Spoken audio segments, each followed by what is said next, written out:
Tonight, a national champion will be crowned in Houston, Texas. Tonight, it's 1 versus 2 to find out who will reign supreme in the 2023 college football season. Tonight, it's Michigan and Washington in the CFP National Championship. We welcome you to College Football Today's National Championship Special, live right here on SportsGrid. That is the mastermind of the college football pigskin. He is Joe Lisi. That is OK Dubs. He is Kevin Walsh, and I am Ben Stevens. Lisi Guy, a season that began back in the end of August, ends on the second Monday here in the month of January in 2024. A full college football season, and this is what it's all about. 1 in the country, that would be the Michigan Wolverines, versus 2 in all the land, that would be the Washington Huskies, squaring off for a national title tonight in H-Town. Yeah, it's a great battle, guys. I mean, 2 undefeated teams, contrast in styles. We had Michigan that grinded out a 27-20 victory in overtime. They did it with the rushing attack, Kev, of Blake Corum, 130 yards on the ground. And on the flip side, we saw Washington just explode from an offensive perspective, win that ball game 37-31. Michael Penix, what can you say? 430 yards, 2 touchdowns. He possibly has one of the best trio of wide receivers, maybe in all of college football, and that's the matchup tonight. Which team could dictate the tempo will ultimately take home the hardware? So this is a number that is moving. We were obviously together last week on a Monday night when this game was set. The opener was a 3.5. I believe that total 54.5 at the time.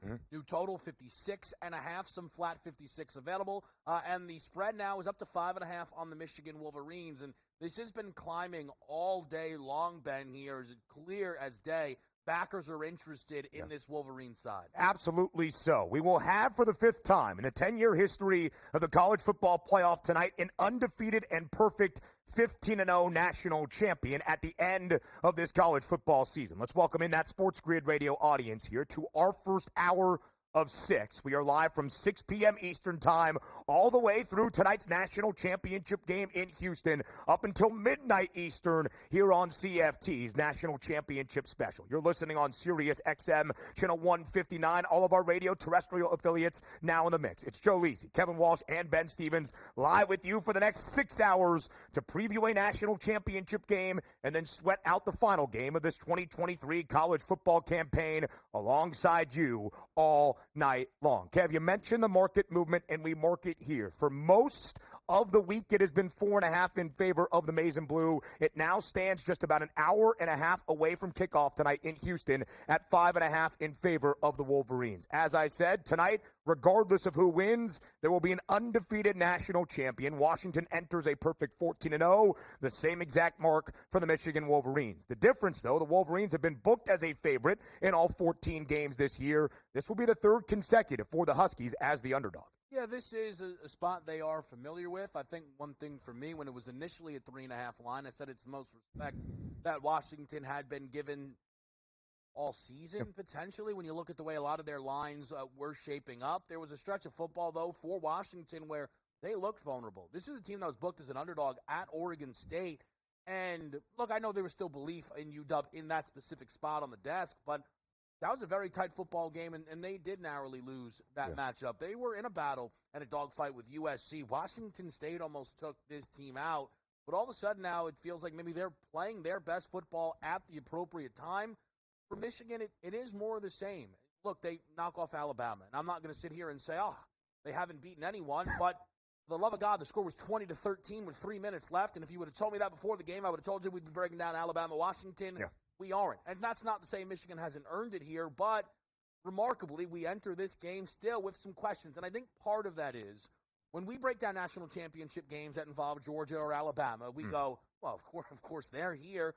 This is rare air for both of these programs. No, it really is. And the way Michigan won that ball game last week in the interior, very SEC-like, offensive, defensive lines, they sacked Jalen Milroe 5 times in terms of that ball game, put him into long third down situations, and that's going to be the matchup tonight. You look at Michigan's secondary going up against Michael Penix, a very hot quarterback, 55% completion percentage. They've only allowed 7 touchdowns, have 416 interceptions. If they could be opportunistic tonight and at least force Michael Penix to methodically work down the field, limit maybe Washington to field goals as opposed to touchdowns, that's the recipe to pull this ball game out. And I said it to you on radio today. If Michigan could run the football, a la the way Texas did in terms of the whole game, 7 yards per rush. It's going to be lights out. That defense for Washington really needs to step up tonight. We will break down the key matchups for tonight's national title game between the Wolverines and the Huskies coming up in our next segment. But you mentioned a non-SEC national championship game. That a rare occurrence in the 10-year history now, a decade of the college football playoff. This is the first national title game without at least one SEC school since the very first to end out the 2014 college football campaign. 6 of the previous 9 national title winners in the college football playoff era have hailed from the SEC. This a last dance for the Pac-12, the Washington Huskies, who will be a conference member alongside Michigan in the Big Ten starting in 2024. A sign of the times for sure in college football. Joe, as you look at the story for these two programs, number 1 in the country, that's the Michigan Wolverines. Second in all the land, that's the Washington Huskies. Michigan had that 4th best national championship price entering 2023, expected to be here. But it wasn't smooth sailing all year long for the Maize and Blue. Their head coach, Jim Harbaugh, serving 2 separate 3-game suspensions. That's a total of 6 throughout the regular season. A lot has been tied to this Michigan football program with a focus on the sign-stealing scandal in Ann Arbor. But at the end of the day, they are playing for a national championship here in 2023. How will you look back on this season for the Wolverines? Well, the good, the bad, and the ugly for Michigan, right? That's really what it comes down to. The good, the start of the season. The bad and the ugly happened to be when the Connor Stallions situation came about and people thought they cheated. They weren't a very good football team, but they answered the bell in the last 3 games of the regular season. Without Jim Harbaugh at the helm, they grind out a victory, 220 rushing yards on the road in Happy Valley, a very difficult place to play. J.J. McCarthy only 60 yards in that ballgame. They step up against Maryland in terms of the road spot and then grind out a victory against one of the top teams in the nation, Kev, in Kyle McCord in Ohio State. So this team has answered the bell. It hasn't been pretty, but they deserve to be here from what they've done this season. So on the field, they deserve to be here. But there are plenty who think that they don't actually deserve to be here. And that is going to be answered more through the offseason, what happens. And we'll find out, I don't know, within the next month as to whether or not Harbaugh is going to still be the coach at Michigan. And it is nice to see, though, at least the Michigan people who have been putting blinders on each and every he doesn't want to leave. At least they now are all aware that this could be the swan song for Jim here. And the incredible thing is, we don't know if that swan song is because he wants to go and try and win a Super Bowl, or he goes, the Magic Johnson, I'm not going to be here. When all of this starts to come down for the Wolverines. So I think the message tonight is, better take advantage of this one. And the Huskies have been underdogs as well. 40-1 to win a national championship before this year got underway. Entering the Pac-12 championship game, the number as long as 25-1. A full-blown breakdown of tonight's national championship game in Houston is up next.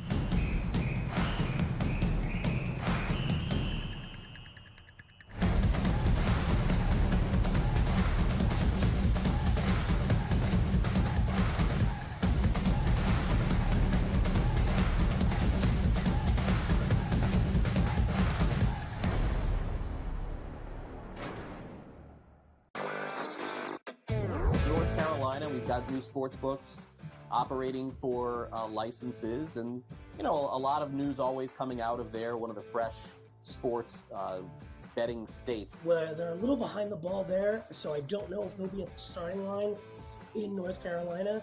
But yeah, a really interesting mix of applicants this early on so far. Newswire, only on SportsGrid. Quarterback at quarterback. We're going to lay some juice. We're going to have some dog prices. And we're going to go right in the middle. Because I don't know what they're doing. To me, they're in a complete rebuild, Kev. Go run, run, run. That's where overbackers on this 51.5 shot. So right now he's all a little bit more over money, but it's hovering right around. The winner of this game will be the division. I don't care if they win, because all we care about is the money, baby, the money. Pro Football Today. It's smarter to be on SportsGrid. My best bet is Michael Penix Jr. over 309.5. Let's shop around. Let's get active, and let's get the best of the numbers here, Joe. I believe if Michigan in this ball game can run the football, work off of play action, They can move the football, put up points. Does fall on McCarthy, but I like Michigan's chances in this ballgame. National championship set. Washington against Michigan. Brothers in arms today. This is it. This is the most excited I think I've ever been for a day of work in my entire life. That tells you how good this league is. Jeff, your mind. Big 12. Who's the team to beat? Well, it's always Kansas. I don't care who comes in the league. And I love Kelvin Sampson, what he's done at Houston. I don't care. So Marquette, to me, is the best backcourt in the country. Tyler Kolek's the best point guard. Cam Jones is an elite scorer who just plays with such a good pace, and he's so smart. Betting above the rim. Only on SportsGrid. We spent all offseason where the NFL said, hey, just so you guys know, running backs don't matter. If we then this year give the MVP to a running back, the irony.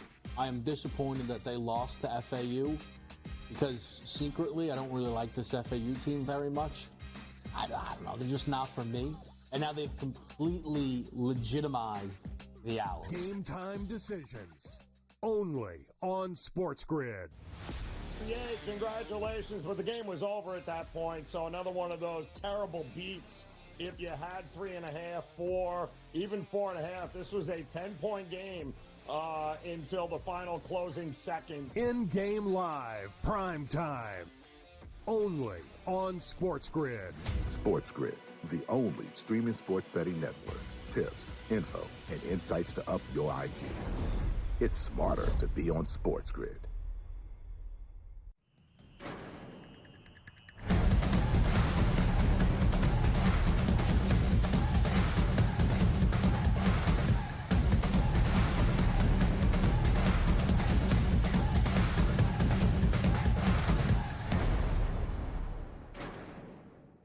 For the fourth time in the history of the 10-year college football playoff in a 4-team format to determine a national champion, it is 1 versus 2, with a national title on the line tonight in Houston, Texas. Number 1, Michigan, and number 2, Washington. Joe, we shared the line movement when we were here exactly a week ago on the first day of 2024 into the very early morning hours of the second day of 2024. It was 3.5 in favor of the Maize and Blue. Now, as we were about an hour away from kickoff in Houston, it is 5.5 in favor of Michigan. The over-under also on the rise by 2 full points from 54.5 to 56 and a hook. When you look at the numbers, what do the spread and the total tell you about how the national championship game between the Huskies and the Wolverines plays out? Well, I think it goes down to perception all year long. Michigan was looked at as one of the better teams in terms of college football, booked there with Georgia, Alabama, and Ohio State respectively, and they have answered the bell. For Washington, we knew they had an elite offense with Michael Penix, but they were never viewed, Ben, in regards to this dominant overall defense. And statistically, they're giving up 137 rushing yards on the ground, 267 in regards to the back end. So, again, I think when you look at how the books priced it, it goes based off of last week's performance as well. The win over Alabama and how they did it Alabama-esque, running the football and doing it with a physicality on defense is why I think you're seeing a 3.5 opening number up down to 5.5 because teams think that Michigan will just bully them around. But, you know, what is important, Kev, is we talked about the game when they played Penn State. This is eerily similar to the same line, 4.5, 5, that they laid on the road in Happy Valley. They ran at will in terms of that offense. But I think if you're looking in terms of Michael Penix and this offensive attack that's averaging 350-plus per game, and he's a trigger man that's going to throw it 40, potentially 50 times in terms of this matchup, that secondary has their hands filled. They have not seen an offense like Washington up until this point, and that's why I favor the Huskies here. So it's funny you bring up the Penn State game because half of this game I think could look very, very, very similar. I am not going to slander Penix and say he's going to do the 10 for 22 for 70-yard Drew Aller game. Right. But 46 for 227 on the ground and 8 attempts for J.J. McCarthy, it would not surprise me. I think part of the reason the line is continuing to work back towards Michigan is a number that we had talked about, the hypothetical line with Michigan -7. They opened at 3.5.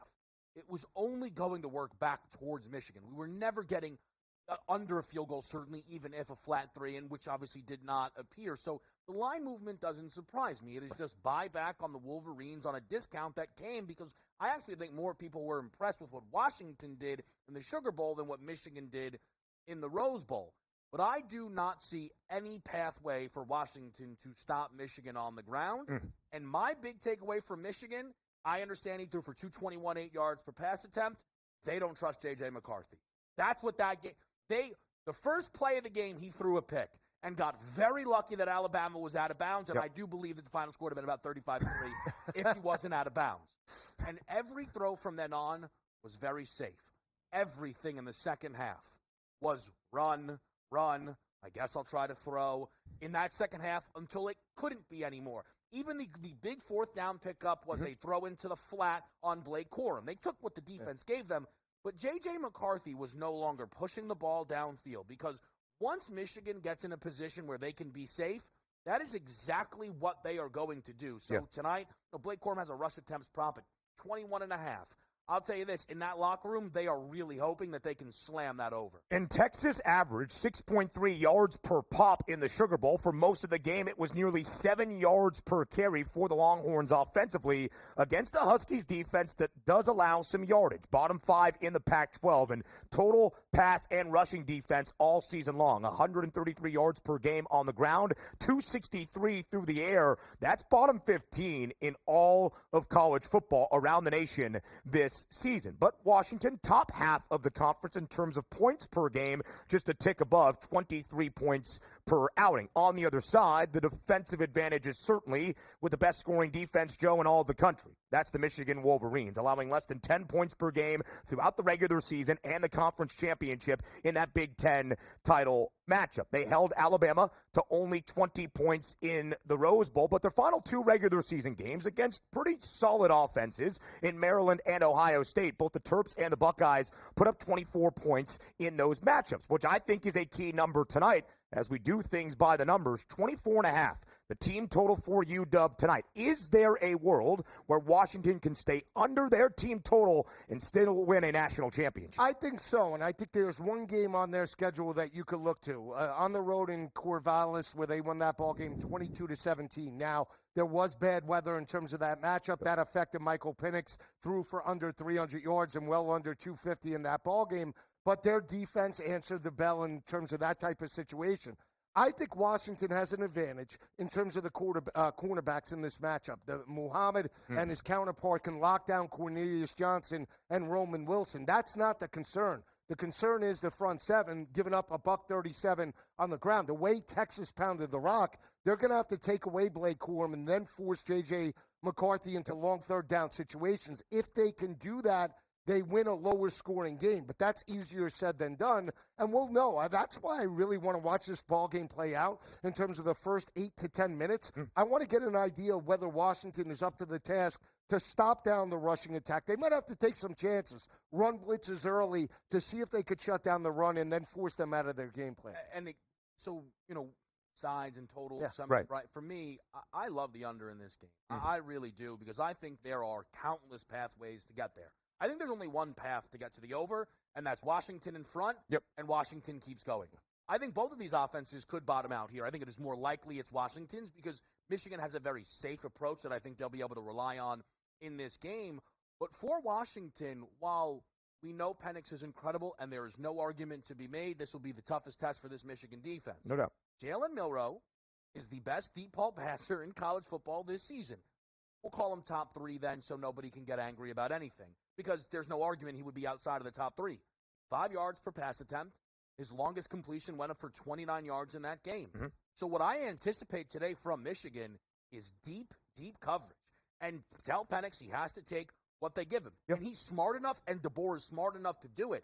But it is really difficult then to play through an over 56.5 when on the other side of the field is the slowest non-service academy in all of college football. Absolutely so. We'll look at the prompts, how the star players will impact the outcome of a national championship game in just a little bit. Total is interesting to me. This will be the 6th total this year for the Maize and Blue in the 50s. Only one time in the previous 5 has a game gone over. That was against Maryland. 31-24, the final score there. This will be the 5th game this year for Washington with a total sub-60. 3 of the previous 4 hit the over. This is the largest total for the Wolverines since week number 2 of the regular season against UNLV, and that game stayed under. Kev, we mentioned it at the very start of this show in terms of previewing this football game, knowing both the Wolverines and the Huskies very comfortable where they sit according to the spread. Michigan has been booked as a favorite in all 14 games this year, 8-5-1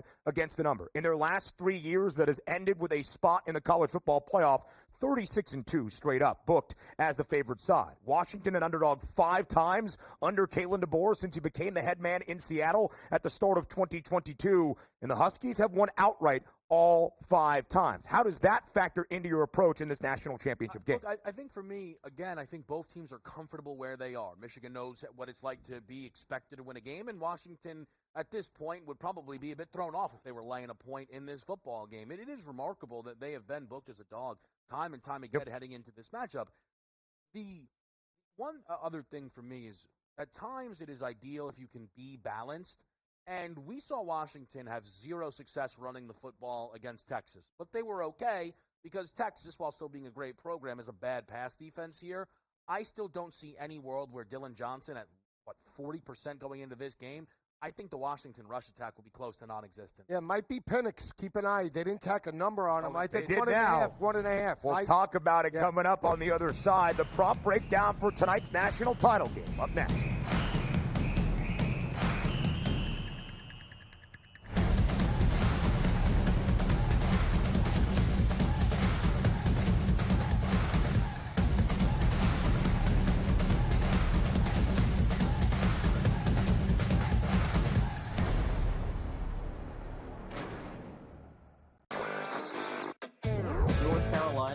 New sports books operating for licenses, and a lot of news always coming out of there. One of the fresh sports betting states. Well, they're a little behind the ball there, so I don't know if they'll be at the starting line in North Carolina. But yeah, a really interesting mix of applicants this early on so far. Newswire, only on SportsGrid.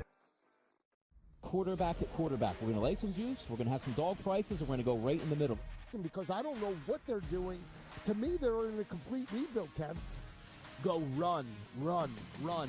That's where overbackers on this 51.5 shot. So right now he's all a little bit more over money, but it's hovering right around. The winner of this game will be the division I don't care if they win because all we care about is the money, baby, the money. Pro Football Today. It's smarter to be on SportsGrid. My best bet is Michael Penix Jr. over 309.5. Let's shop around. Let's get active and let's get the best of the numbers here, Joe.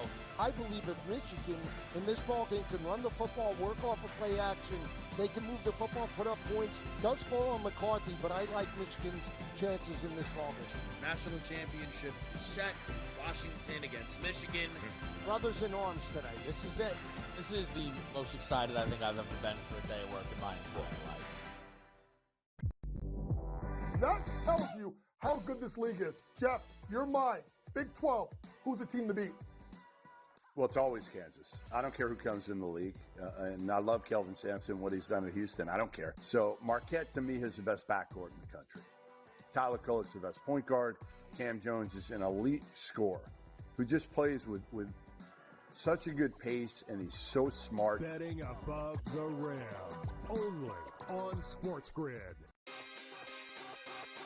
We spent all offseason where the NFL said, hey, just so you guys know, running backs don't matter. If we then this year give the MVP to a running back, the irony. I am disappointed that they lost to FAU because secretly I don't really like this FAU team very much. I don't know, they're just not for me. And now they've completely legitimized the Owls. Game time decisions. Only on SportsGrid. Yeah, congratulations, but the game was over at that point, so another one of those terrible beats.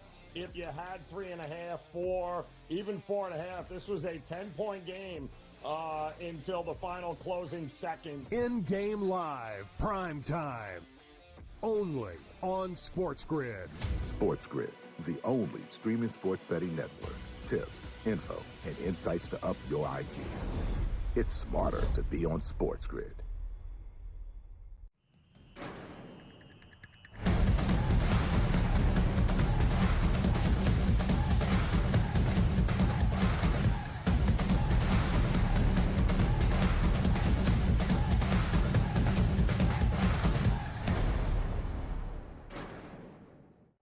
Welcome back to College Football, today's National Championship Special, live right here on SportsGrid. The individuals that will impact the outcome of tonight's National Championship game in Houston. It's number 1, Michigan. It's number 2, Washington. So the Maize and Blue, a 5.5-point favorite currently. The over-under 56.5. Kev, of course, we start any national title breakdown with a quarterback comparison. And very different props, almost separated by the century mark. It's 199.5, the passing yards prop for Michigan's J.J. McCarthy. For the nation's leading passer, it's 292 and a hook for Michael Penix Jr. Let's start with Penix Jr. Threw for the 3rd most passing yards in the history of a college football playoff game in the Sugar Bowl victory against Texas, 430. So at 292.5, when the expectation for Michael Penix Jr. is often 300 yards or bust, how much of a challenge will it be for this explosive Washington offense against one of the best defenses in the country? So I do think it'll be their toughest task yet, but Oregon grades out as a very, very good pass defense. They saw them multiple times, 319 in the Pac-12 championship and 302 in that initial meeting in Washington. Not flashing through numbers, not going for the 400-plus numbers, but still getting through his total. I last week was on a Milroe passing yards prop. Obviously, we never got close to the number, but it was because the 2 best passing quarterbacks in Big Ten play, Talia and Kyle McCord, did both get through what would be their numbers in their matchups against Michigan. Yep. The difference, though, in that spot is their numbers were nowhere near as tall as the Michael Penix number. The Penix prop that was interesting to me, we just talked about before break, was the rushing prop. 3 carries for 31 yards last week against Texas. Quarterbacks run in big games. Yep. I say it all the time. It's why I was on J.J. McCarthy last week. I'm only not on it this week because, well, they learned a lesson last week and they jacked it up 11 yards. Yeah. So, all right, I'll take my money and run. The issue with Penix is, based on this season, if he is sacked once, while it's not a guarantee, you are losing that bet. The 1.5 is now a 4.5. I wish there aren't no team total sack numbers like that, because I don't know if they can get home on him 2 times, 3 times, but getting home once isn't a tall task, and if it's a loss of 8, it's going to be hard to make it back up with the way Penix plays. Oh, it's another matchup to look at. Michigan has recorded 38 sacks on the season, and Washington's offensive line has only allowed 11 sacks on the year, and that's why I really do want to see how they attack. Do they play zone? Do they play man-to-man? If they're playing man-to-man, and I'm talking about Michigan, that's going to open up rushing lanes for Michael Penix, especially on 3rd down situations. So here's the thing that I look to when I look at the quarterbacks. I lean to Penix still because of the tempo perspective. You could look to Ohio State, and granted, Marvin Harrison Jr., one of the best wide receivers, Abuka's there as well. The trio that they have, Aduze, McMillan, and Polk, are going to stress them multiple times, the short to intermediate throws. It's not even so much the wide receivers, it's the tempo. Once they do get into a rhythm, can that secondary hold up? And that's something Michigan hasn't seen. Even though Alabama's explosive, they don't run tempo as much as Washington does, and I think that's the matchup. So if we're looking quarterbacks today, still lean to Penix to get over the 292.5. Michael Penix Jr. has gone over that number 10 times this year because he has thrown for at least 309 yards 10 different times this season. In the Sugar Bowl against the Longhorns, that was his 4th game of at least 400 passing yards in 2023's college football campaign. And we were spot on, knowing it would be a key matchup in the Rose Bowl. How would Alabama protect Jalen Milroe against a Michigan defense that could get after the passer? Well, they didn't do a very good job. The Wolverines sacked Jalen Milroe 6 times. They had 10 tackles for loss in that matchup in Pasadena just a week ago. But Washington's offensive line won the Joe Moore Award this year. That goes to the best O-line unit in all of college football. The Huskies did not allow a single sack against Texas. They've only allowed 11 sacks this season. Michigan's front seven on full display, making play after play in Pasadena. A key matchup tonight, of course, against the Huskies. Joe, I asked you, could Washington go under its total of 24.5 and still win a national championship game tonight outright against the Wolverines? Same question to you. Can Michael Penix Jr. go under 292.5 and the Huskies still win a national title against Michigan? Sure, because I believe if the defense forces turnovers, you win the turnover battle, you have an opportunity to win a ball game. So you can never say never.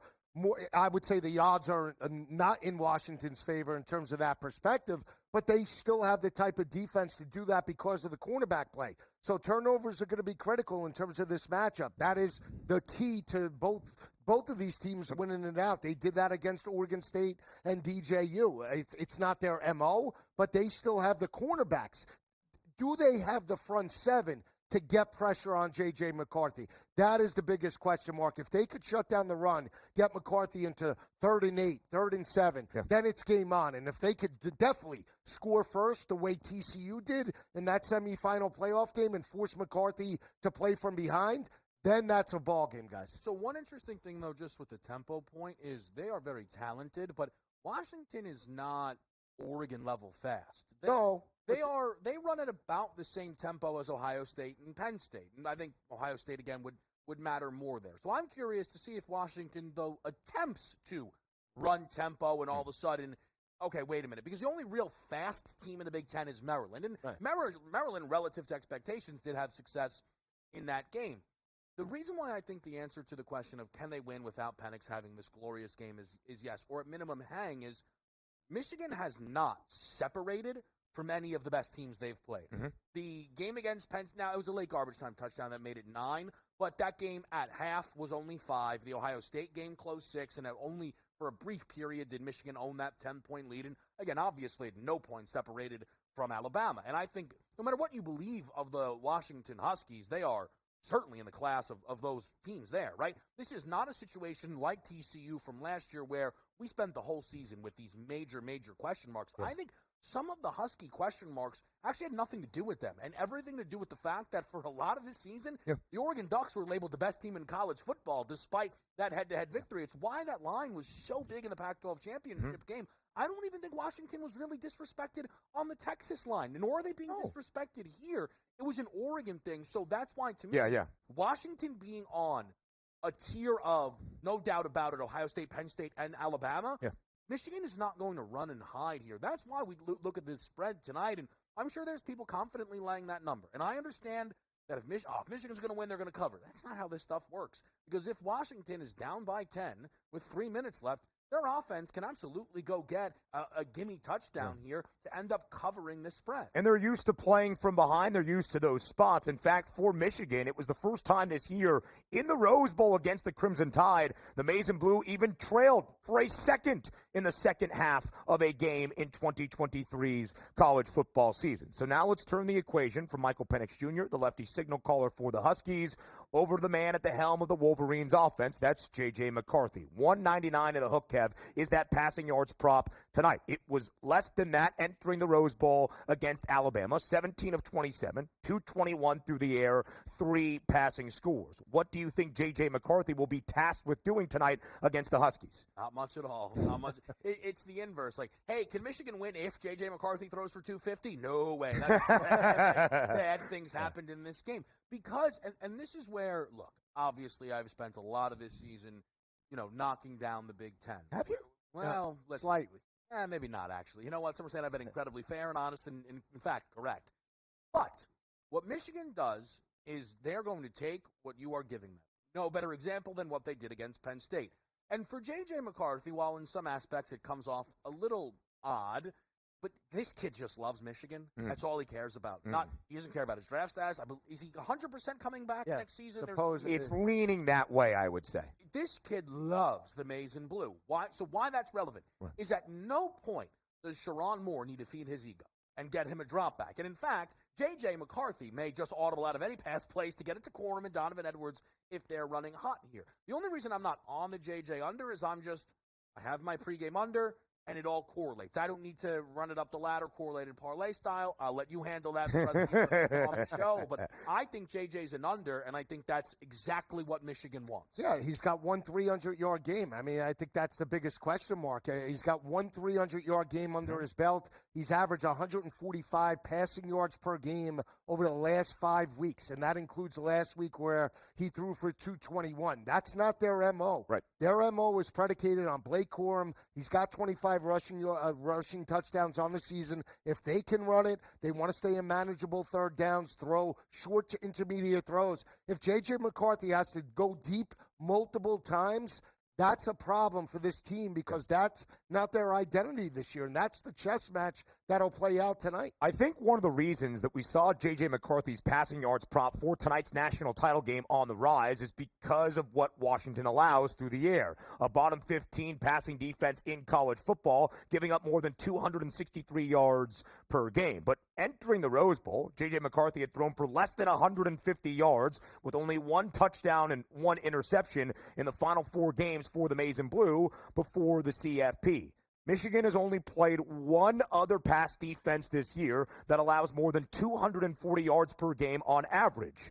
It was the Purdue Boilermakers, and he threw for 335 yards, no touchdowns, no INTs. McCarthy takes care of the football. There is seemingly going to be less opportunities for him to put it in harm's way. His INT prop, plus 114, Michael Penix Jr., juiced to throw an interception tonight at minus 200. So those are the quarterbacks orchestrating the offensive schemes tonight in Houston in the national championship game for this 2023 college football season. What about the guys on the ground and those catching the passes from the QBs? We continue our prop breakdown, all the matchups that you need to know for tonight's national championship game between number 1 Michigan and number 2 Washington. Coming your way up next.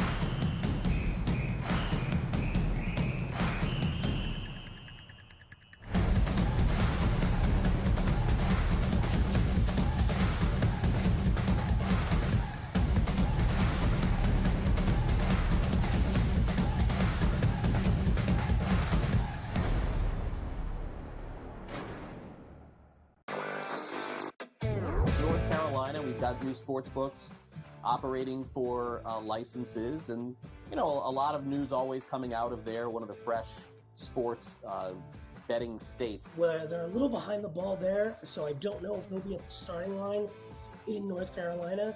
But yeah, a really interesting mix of applicants this early on so far.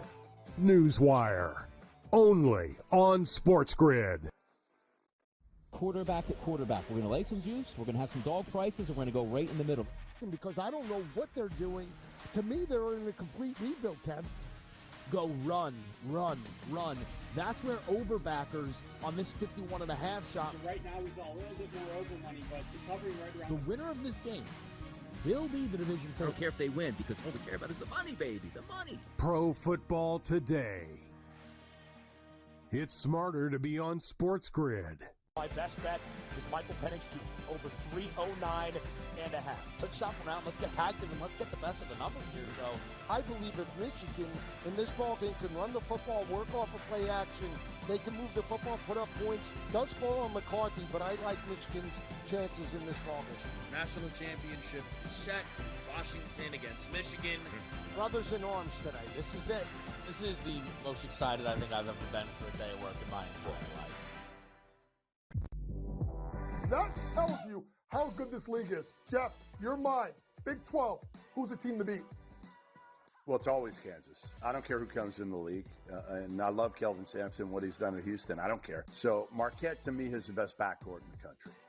Tyler Kolek's the best point guard.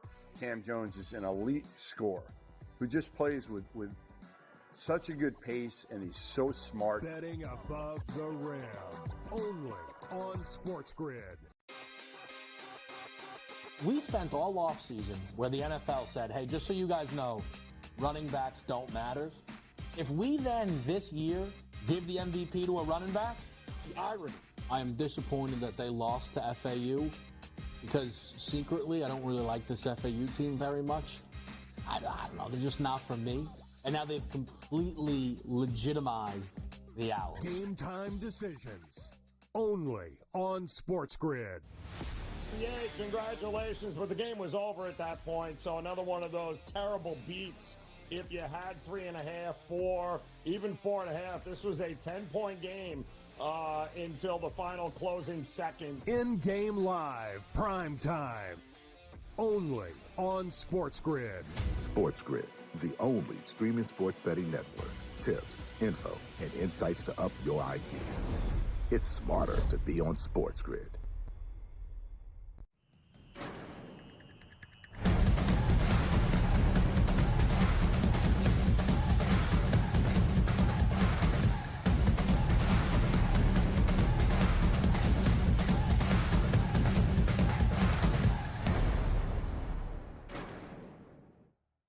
We're live right here on College Football Today's National Championship Special on SportsGrid. One final game in the 2023 college football season to determine who is going to be a national champion. A perfect undefeated 15-0 national champ will be crowned tonight in Houston, Texas. The key matchups you need to know, the betting angles that we will share for how the national title game will play out tonight between number 1 Michigan and number 2 Washington.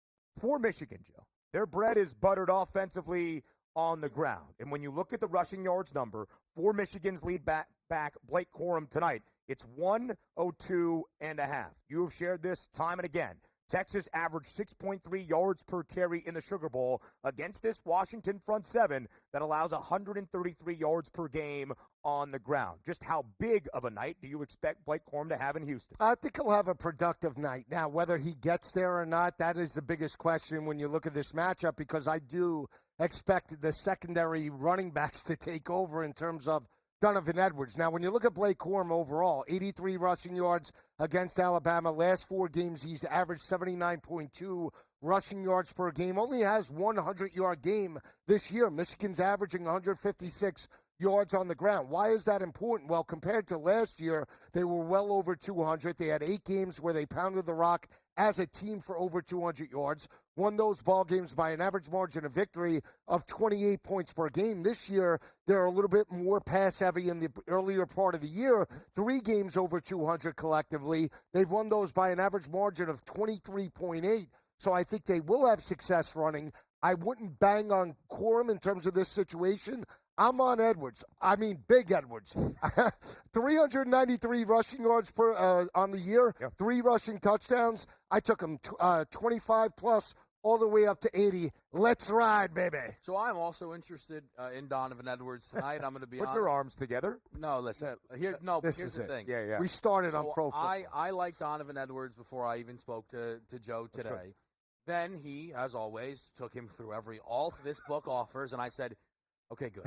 You do that. I'm just going to stick with the rushing receiving number, and I'm going to leave it be. Yeah. Donovan, listen, part of this is I do need one final ride with my guy, Donovan Edwards, here on a 50.5 rushing prop. But there's a couple of aspects where this does really excite me. So last week, C.J. Baxter and Jaden Blue both had over 100 total rushing and receiving yards. Yeah. 39 receiving yards for Baxter, 45 for Blue. The pass-catching back on this team, despite what we saw last week from Corum, is Edwards. He has nearly double the targets this season of Corum. Corum with 18, 35 for Edwards this season. So that right there is key, and you can absolutely just lock in on the 15.5, 16.5 number that is rising in the receiving market. But I didn't want to let the groundwork escape here at all. He closed out Big Ten play with double-digit carries in 3 consecutive games. So I do think there will be workload there. That means that they liked him in the big games, right? Penn State, Maryland, Ohio State were their toughest challenges in those matchups. While he only had 4 carries against both Iowa and Alabama, 4 carries could very well be enough here against this defense and the amount of yards that they allow on the ground. But the thing that really pushed me over the edge, Pac-12 championship game, Bucky Irving did not get loose one bit. But Jordan James did. If this team is going to sell out to stop the run, they're really selling out to stop 2. And again, I don't really think it's going to work, to be honest, but when Donovan Edwards is back there, that's maybe when you take a deep breath. Yeah. And somewhere in him is the kid that was going for 200 again. Juicy. And again, I have to get over. I need to pass it along so I don't bet every alt under the sun. Juicy. He's got vision. He can go. He can stick and move. There is a certain gleam and a sparkle in that man's eye over there. And that is the beauty of what we will do from 7:45 p.m. Eastern time all the way until midnight, which is ride out the national championship game with you, sweat out our bets together. Because when he says big Donovan Edwards, he means big Donovan Edwards. There is going to be some fun on this CFT set tonight. 102.5 was the number for Blake Corum. A little bit of late steam entering tonight's national championship game. 106.5 is the number for Corum. Last year we would have said that's a very light number. But to your point, Joe, only over that one time this year, $145 on the ground against Penn State, who entered that football game as one of the 3 best rushing defenses in all of college football. Washington is not that, allowing $133 per game on the ground. And time for our favorite game that we have played all year long. Drum roll, please. Blake Corum's anytime touchdown price for a national championship, minus 405. If Michigan scores a touchdown in this football game, mark my words, Blake Corum is going to find the end zone. He has scored in every single game this year. He has 25 rushing touchdowns against Alabama in the Rose Bowl to start the scoring for the Maize and Blue. He had his first receiving score of the year, 26 in total. He has scored multiple touchdowns in the last 6 games consecutively for Michigan. Go ahead, please. Here's the thing on the Corum thing, and no one really bets this way, and it's kind of a break for the books. Anyone that has Corum touchdown very likely will either have 2+, 3+, first, or it's in their parlays. Yeah. But he has scored in every single game this year. The odds at minus 425 are wildly wrong. Yeah. If you do implied probability, something that happens 99% of the time, I believe, is minus 9,900. Yeah. This happens 100% of the time this season. In fact, he has had 2+ touchdowns in over 70% of the games, which means the implied probability odds for 2+ touchdowns would make more sense at around minus 240. Those you can find at plus 105. Yeah. This is where the frequency to which Corum does this is actually a rare spot where the books cannot, they just don't hang something at the true number, and they hope it doesn't happen tonight. And maybe it doesn't, but when we talk about numbers are wrong, right? Oh, I would make this game 6. I'd make this total 51. Yeah.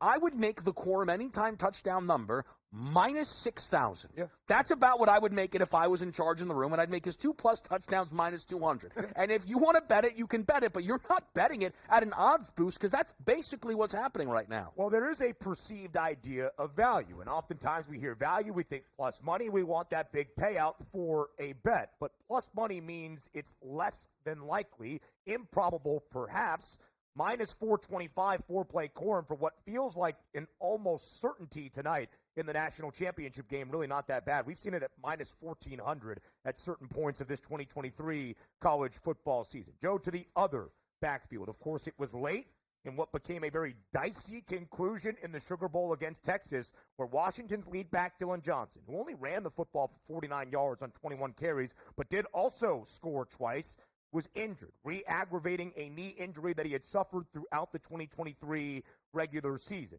He said on Media Day on Saturday afternoon in H-Town, he is less than 100%, but of course he is playing in this college football playoff national title game.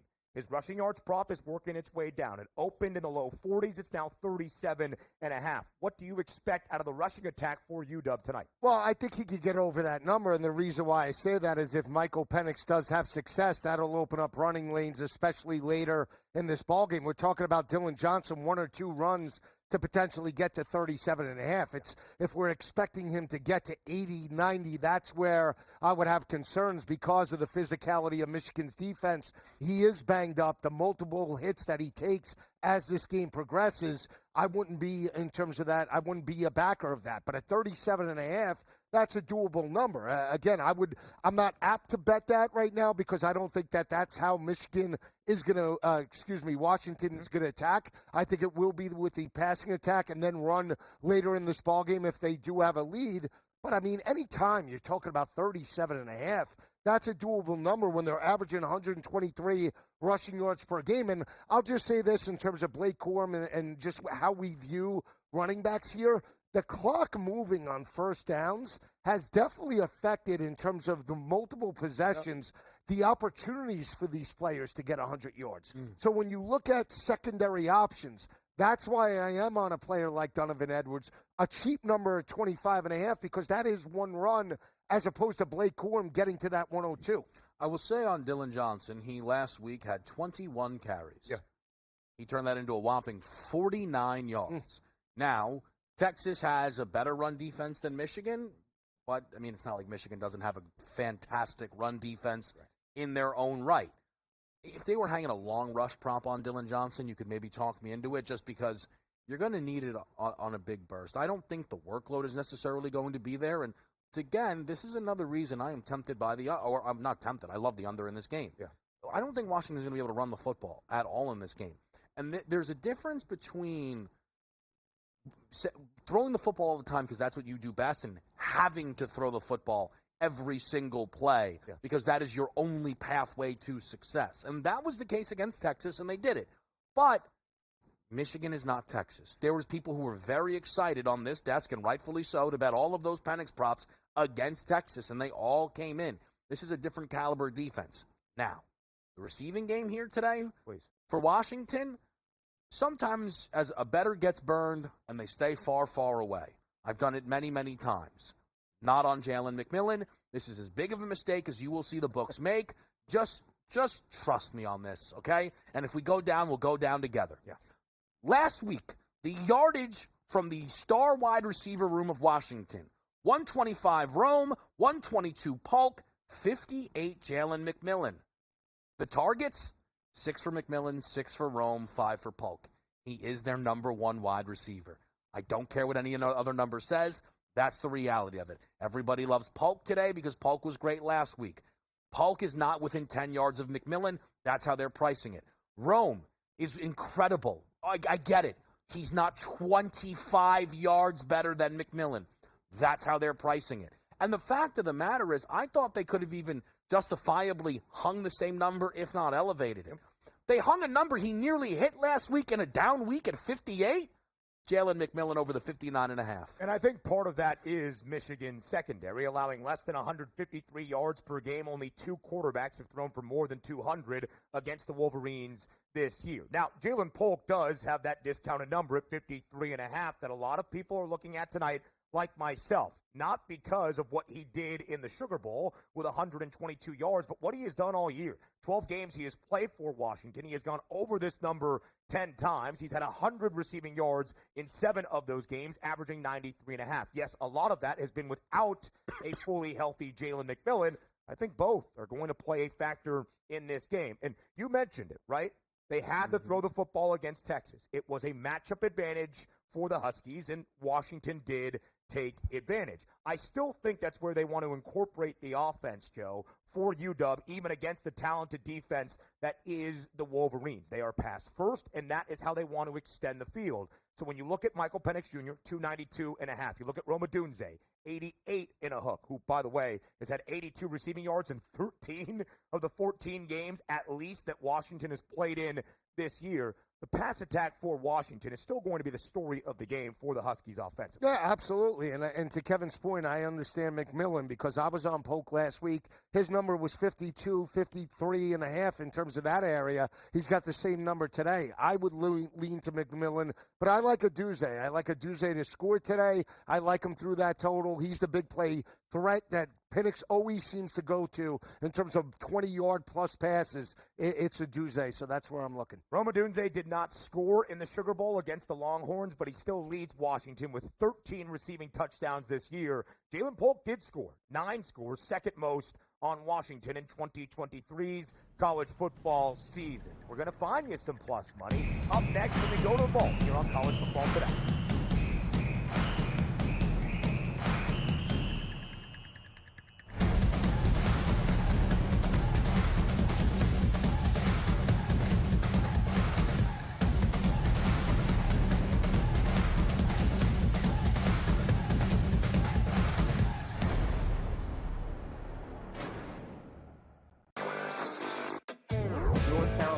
Got new sports books operating for licenses, and a lot of news always coming out of there. One of the fresh sports betting states. Well, they're a little behind the ball there, so I don't know if they'll be at the starting line in North Carolina.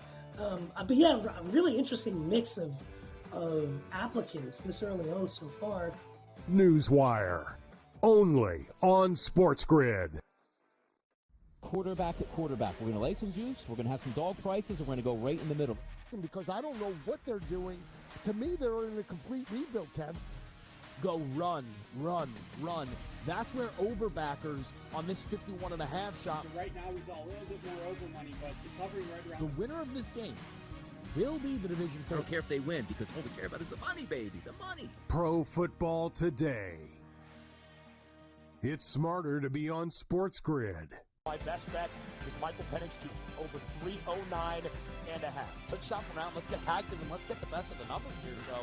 I believe if Michigan in this ball game can run the football, work off of play action, they can move the football, put up points. Does fall on McCarthy, but I like Michigan's chances in this ball game. National championship is set.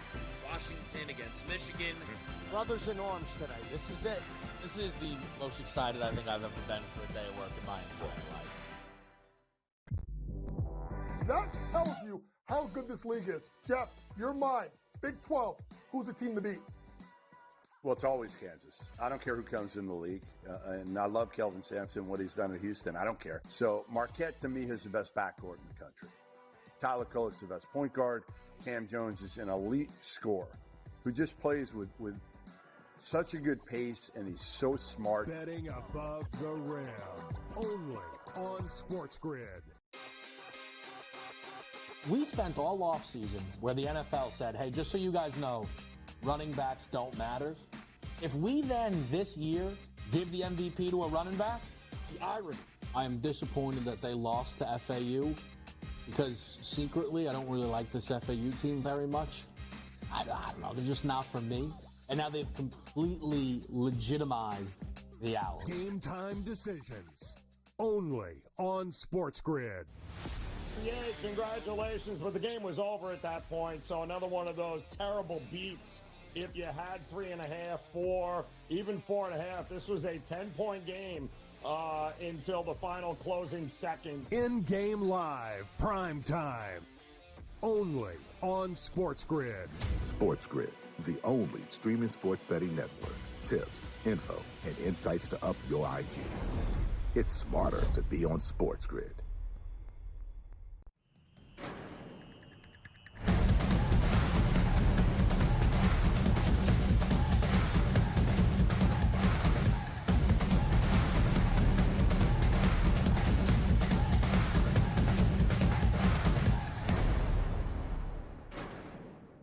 Well, look who we have here to end out hour number one of college football, today's national championship special. It's Patrick Foster, one of our great producers behind the scenes who has been with us all year long on CFT. He will join us to find a little bit of plus money value for the national championship. Open it up. There's a lot in there. Go for the loot.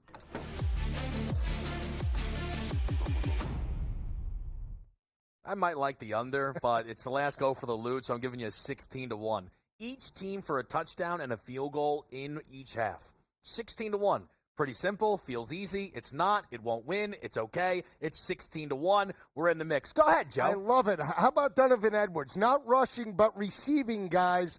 30 receptions, 249 yards, 3 tutties, 40-plus receiving yards. Yeah, plus 680. Oh, they missed it. The graphic was up. You want to do it again? Yeah, dude, that's a Heisman post for Donovan Edwards. Look at it. Wow, looks like Bo yards Nix per game this year. Quickly here, Jalen Polk, by the way, 9 receiving touchdowns for Washington. His anytime TD price, plus 220. That's fine. Patrick Foster, take us home with the producer plays. Guys, we've got a 4-leg producer parlay worth just over 11-1 for this national championship matchup. We'll start with my favorite prop of the game, Roma Doomsday, the junior for the Huskies, to go over 88.5 receiving yards. It's up to 89.5. Still love it. He's gone over this number every week since the second week of November. Then we've got Chris Kofsky, the great executive producers, Jalen Polk's 50-plus receiving yards, another guy who's only gone under this prop once this entire season. Then Joe Frizo, our wonderful producer in the back, plus the 4.5 on the Huskies. He likes the money line, but went plus 4.5 just because I guess he's scared. But that's Joe Frizo. And then Blake Corum, 100 or more rushing yards, Joe. I looked at this and thought, crazy. But you know what? With the amount of rushing yards and the 3 rushing touchdowns the Washington Huskies gave up to Texas just a week ago, got to look at Blake Corum in this one, guys. I like it. Look at Jack Crowell getting involved here in the producer plays. Wonderful use of finding the vault, opening it all up. A sincere shout out to everybody in the back who has been a part of college football today, all of 2023 now into 2024 all along. We will continue in hour number 2 of our CFT National Championship Special in less than a minute.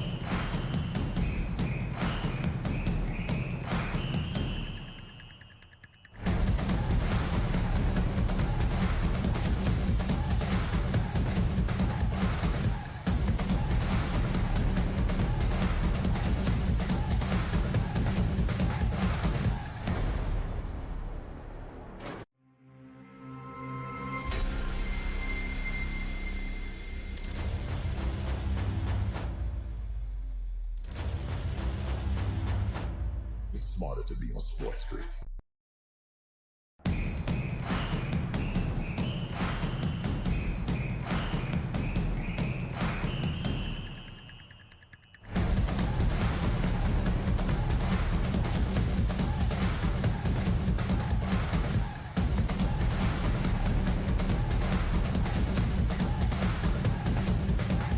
Welcome to hour number 2 of our College Football Today National Championship Special, live right here on SportsGrid. He is Joe Lisi. He is Kevin Walsh. I am Ben Stevens. One final football game in the 2023 college football campaign. It all comes to a head tonight. We're choked up about it in Houston, Texas. Number 1, Michigan.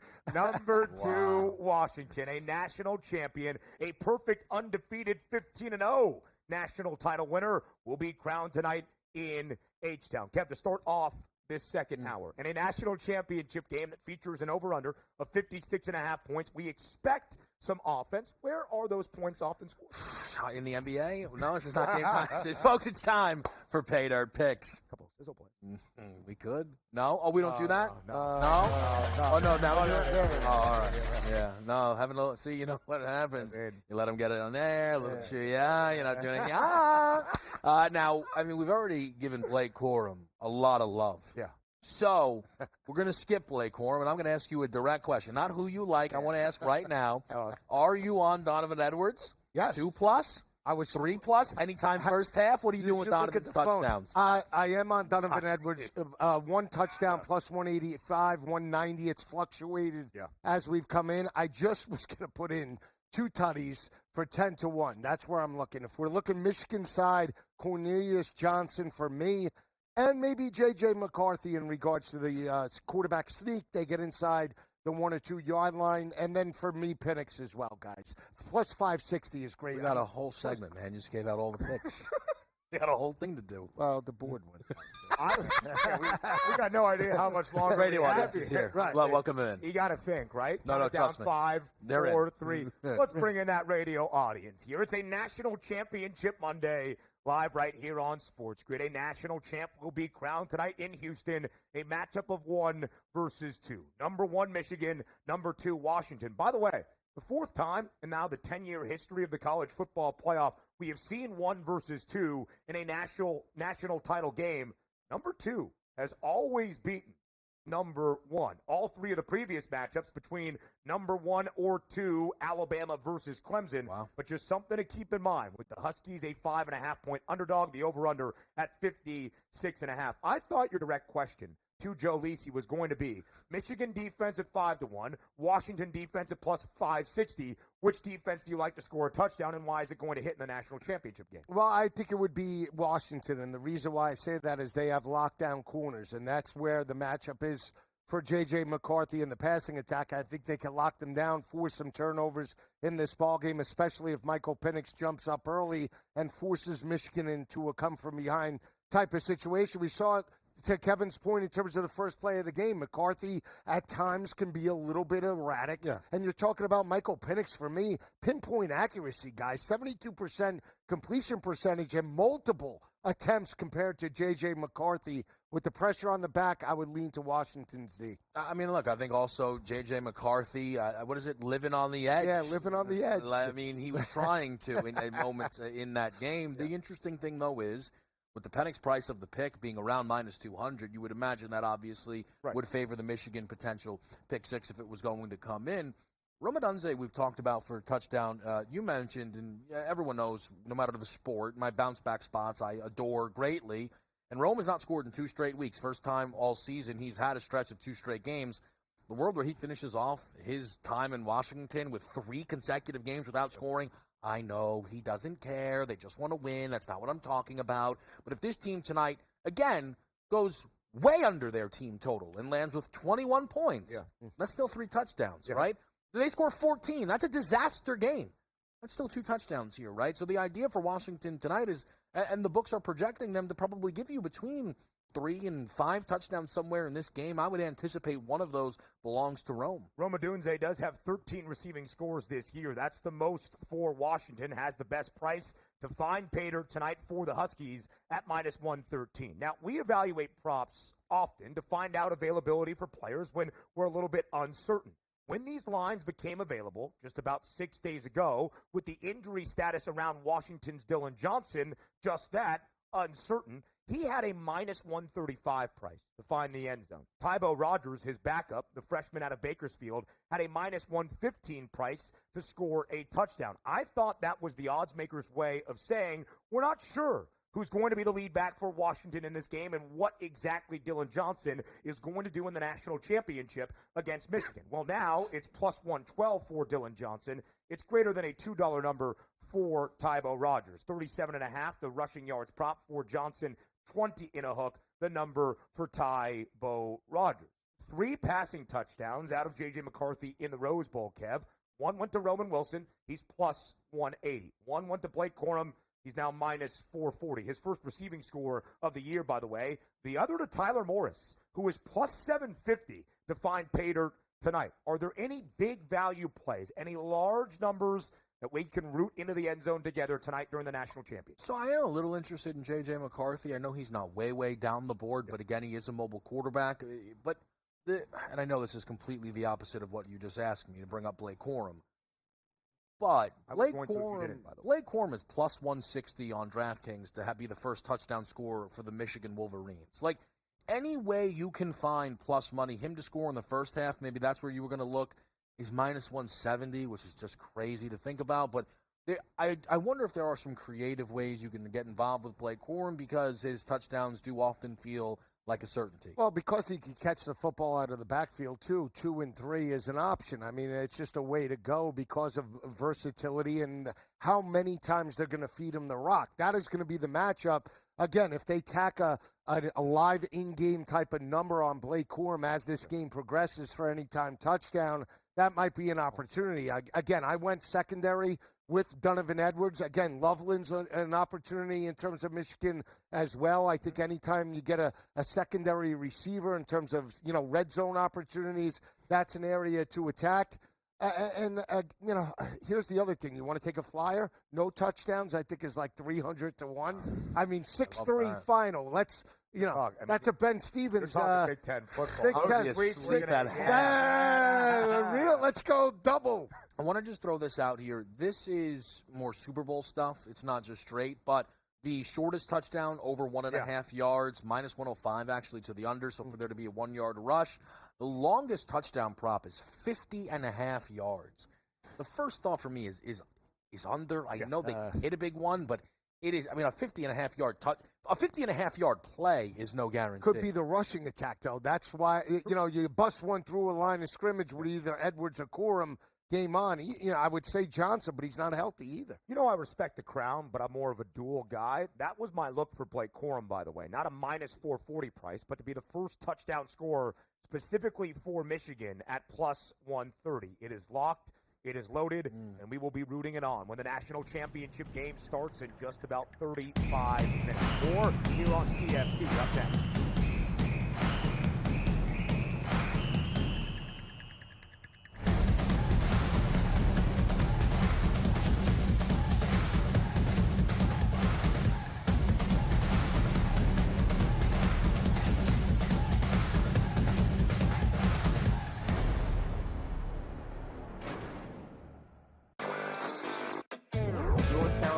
Got new sports books operating for licenses, and a lot of news always coming out of there. One of the fresh sports betting states. Well, they're a little behind the ball there, so I don't know if they'll be at the starting line in North Carolina. But yeah, a really interesting mix of applicants this early on so far. Newswire, only on SportsGrid. Quarterback at quarterback. We're going to lay some juice. We're going to have some dog prices, and we're going to go right in the middle. Because I don't know what they're doing. To me, they're in a complete rebuild, Kev. Go run, run, run. That's where overbackers on this 51.5 shot. Right now, he's all a little bit more over money, but it's hovering right around. The winner of this game will be the division I don't care if they win because all we care about is the money, baby, the money. Pro Football Today. It's smarter to be on SportsGrid.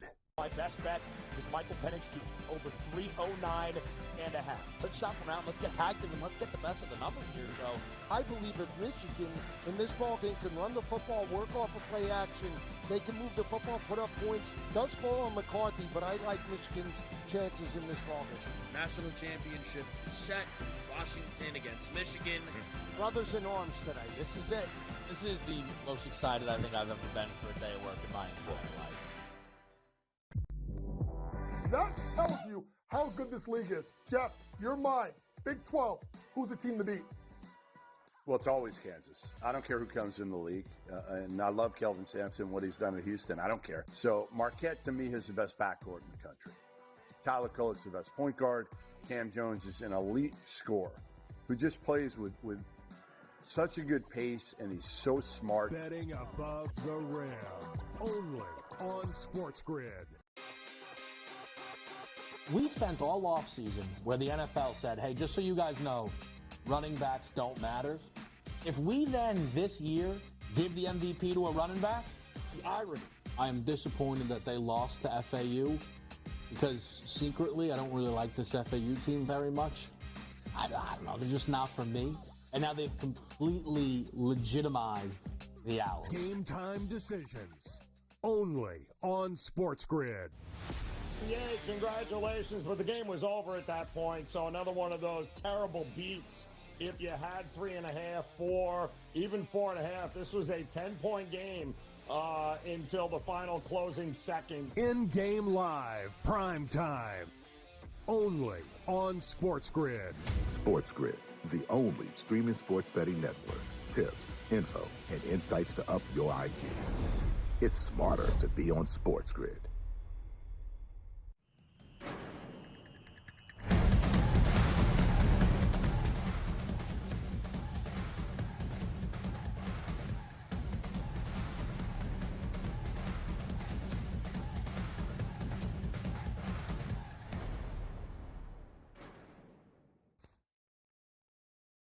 We are just about half an hour away from the national championship game kicking off tonight in Houston, Texas, inside NRG Stadium. It's number 1, Michigan. It's number 2, Washington. Let's refresh where the numbers are right now. A 5.5-point spread in favor of the Maize and Blue. The total up from where it opened at 54 and a hook.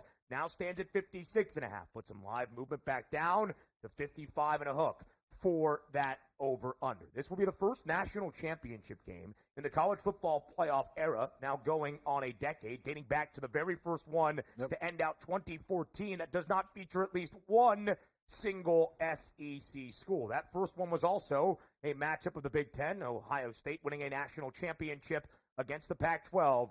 That would be Oregon. The final game ever in Pac-12 football history is tonight, with Washington about to join the Big Ten next year to become a conference opponent of Michigan. Kev, something we didn't talk about at the beginning, as my voice cracks just a little bit, something we didn't talk about at the very beginning of this show. We talked about it a lot with the college football playoff semifinals in the average margin of victory in the first 8 years of the 10 of this CFP format. Well, in the last 5 in the national championship game, all 5 matchups have been decided by at least 15 points, and even excluding last year's rout for Georgia over TCU, that was 65-7. The previous 4 national title games had an average margin of victory of 22 points per game. The odds makers not necessarily expecting that tonight with only a 5.5-point spread in favor of the Wolverines. Let me ask you it like this. Do you believe the spread comes into play tonight? Whoever wins the national championship, could there be a winner and a non-cover? Yes, I think there can. I will again. So today, shout out our boy Dies. Listen, I don't think the spread comes into play. Respectfully, it is not all that bold to say that this game isn't going to land Michigan between 1 and 4. Like, that is not that. Like, okay, actually, though, if you want a final score from me, 24-20 Michigan. So right on it, I really do believe that this game can be that tight. Though, and I will keep referencing this every time it's relevant, another reason I'm on the under tonight is we got gifted glorious games in the semifinal. Excellent, not including Florida State, to give us a great, great semifinal. And sometimes you have to remind yourself that in college football, routes happen. And if this game is a blowout tonight, I do not think it is a 49-18 blowout. I think that it is 31-7 either direction. I think it's one offense, unfortunately, doesn't get off of the bus here. I think it's going to be a really good game. But if this game is a blowout, I think it's a complete dead under. No, you might be right. I think the reason why we saw some great, semifinal playoff games is, last week it was even teams. And what I mean by that is you had an explosive offense with Texas going up against one of the most explosive offenses with Michael Penix. You had two blue-collar teams, Alabama and Michigan, right? Teams that were built in the interior. That's why you got those matchups play out last week. This is a contrast in style. So, yeah. So if Michigan wins this game, they're not winning, in my opinion, by 1-4. They're winning by double digits. Why? Because if they can run the football, I think they'll dominate. They'll continue to run. They might run for 200 or 300 yards in this ball game, and it's game on. They might keep Michael Penix to limited possessions, and he might only get 10 to 17 points in terms of that ball game. If Washington, though, does win this game, I think it mimics what we saw last week, 37-30 potentially. It's an over because of Penix wants to push tempo. That doesn't mean Michigan can't score points, but they'll be playing from a backup double-digit type of situation, 7 to 10 points, because maybe they get a 3 and out, and Penix is on point in the first 2 possessions, and it's game on. So the over favors Washington in terms of this regard. I took Washington. I think they have the more complete quarterback. I think they have the more explosive offense. I'd rather go down in terms of that type of situation with the better quarterback and the better wide receivers. I actually altered Washington minus the 3.5, guys. Again, Washington as an underdog. 5 times under Kalen DeBoer, who became the head man in Seattle at the start of the 2022 college football season. All 5 games, the Huskies have been booked as an underdog. They have won outright. The Maize and Blue booked as a favorite in all 14 games this year. Of course, they have won all 14, and they are 8-5-1 against the number. In fact, Michigan in the last 3 years, and that's the uptick of this football program in Ann Arbor, 3 consecutive years ending with a Big Ten championship and a spot at the very least in the college football playoff. 27-13-2 against the spread, booked as a favorite in 38 of those 42 games. It's the best cover team in all of FBS college football over the span of the last 3 seasons. Kev, now let's break down this game even further. The individual matchups that will dictate a national championship tonight in Houston. Quarterback comparison. 292.5 is the passing yards prop for Michael Penix Jr. 199 in a hook is the passing yards number for J.J. McCarthy. Obviously, both signal callers expected to do wildly different things in tonight's national title game. But relative to expectation, who has a better night in Houston? So I think Penix will have the better night. But I think when we try and line these, again, teams up, right, and you start kind of ranking position groups or even sides of the field, right, you told me that Washington's offense is the best of the 4 potential, right? Offense and defense for either. That's absolutely fine. And you'd likely rank the Michigan defense as the second best unit in this game. But the gap to me between Michigan's offense and Washington's defense is very likely the difference. I don't think Washington's defense is truly CFP level good.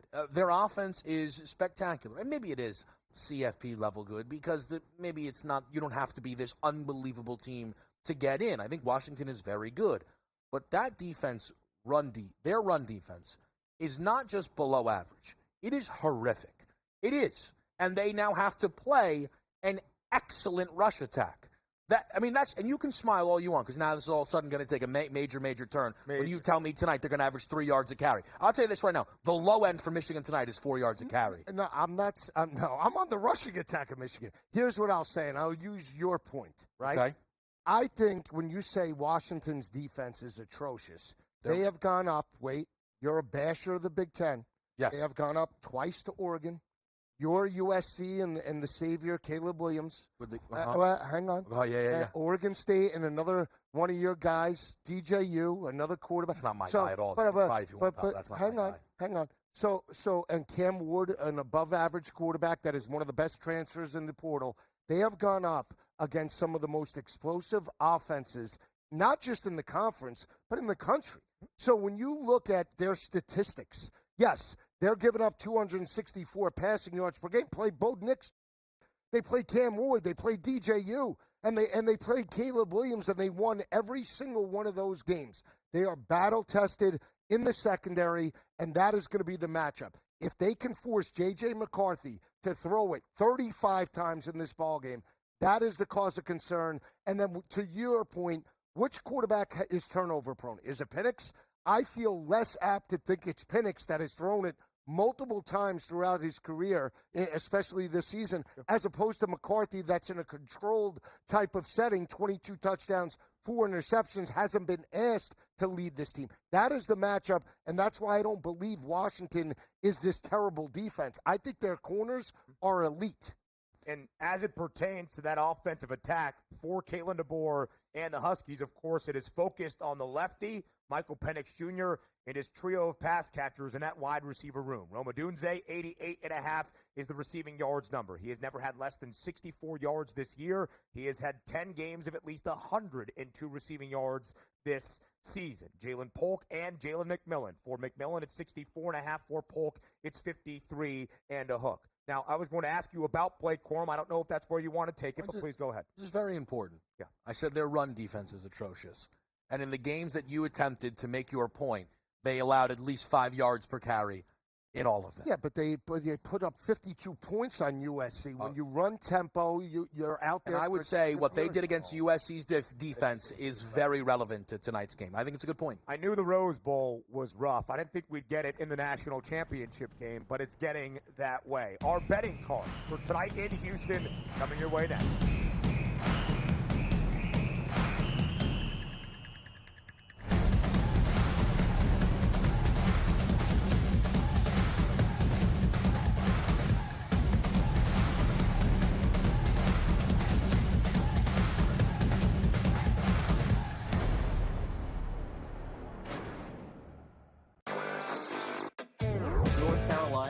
New sports books operating for licenses, and a lot of news always coming out of there. One of the fresh sports betting states. Well, they're a little behind the ball there, so I don't know if they'll be at the starting line in North Carolina.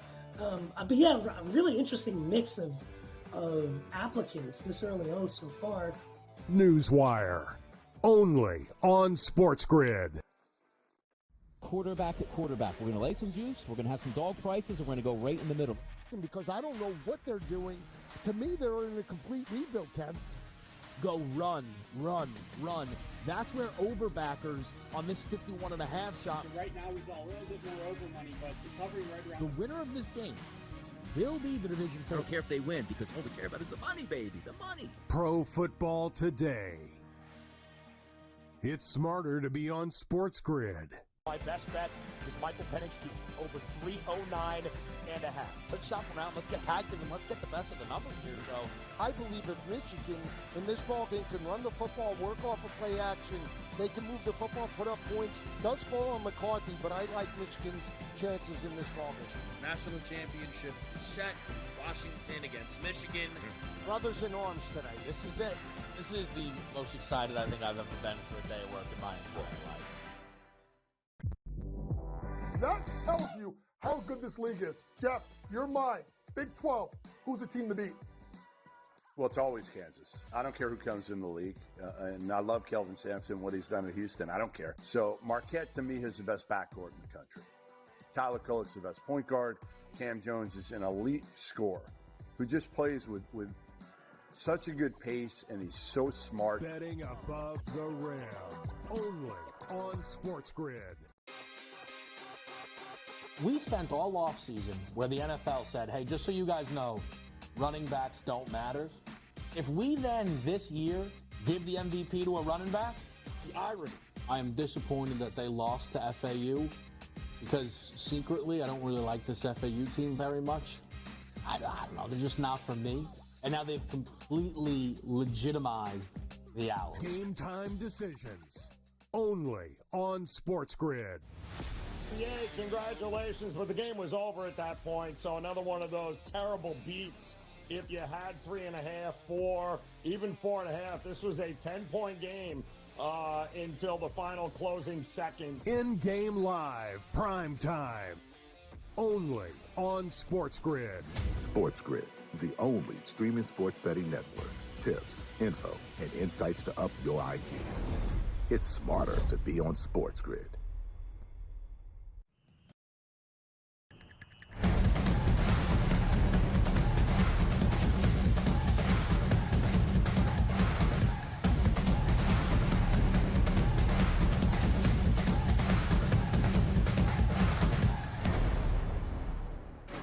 We are just about 15 minutes away from kick tonight in the national championship game in Houston, Texas. It's number 1, Michigan. It's number 2, Washington.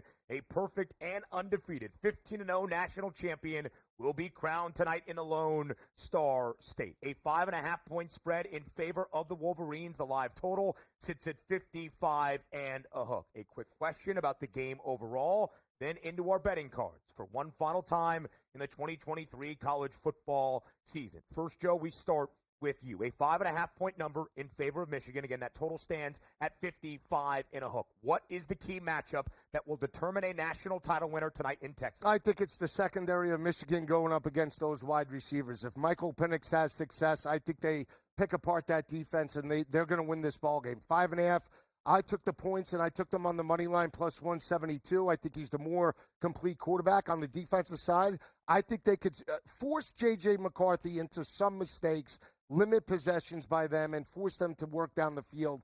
That is going to be the matchup, but I think Washington ultimately wins this ballgame. For me, I'm not on a side. If, again, I had to pick a winner, it would be Michigan. I said 24-20. I am leaning towards the under. Again, we can kind of do more of that breakdown. Right. But the biggest mismatch on this field is an awful run defense that's been awful all year long against an elite rush attack that's been elite all year long. And we will continue those breakdowns now in our betting cards. For Joe Lisi, you might as well just call the betting card for the national championship game. The Donovan Edwards prop card in alt all the way up. Mastermind of the college football pigskin for one final time in the 2023 campaign. The floor is yours. Yes, I did take Washington plus at the time of the cards, 4.5 and plus 172 on the money line. I'm in all on the secondary rusher in terms of Donovan Edwards. We talked about it.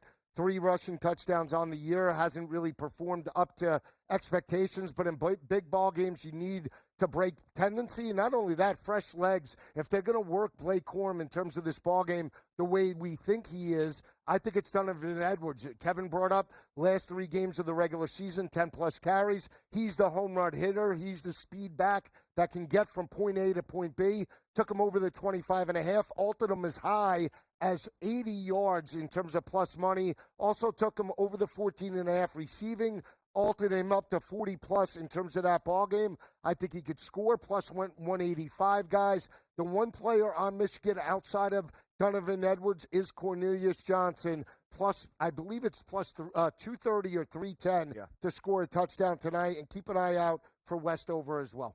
Kevin Walsh, a smaller card for you in this national championship game, but I'm sure we will add to the card as the day goes on. Don't forget, we're with you for all of the national title game tonight in Houston up until midnight Eastern time to sweat things out and to have some fun here in the studio. Absolutely so. It starts with under at 56.5. That number is still out there, but not widely available. 56, 55.5 now.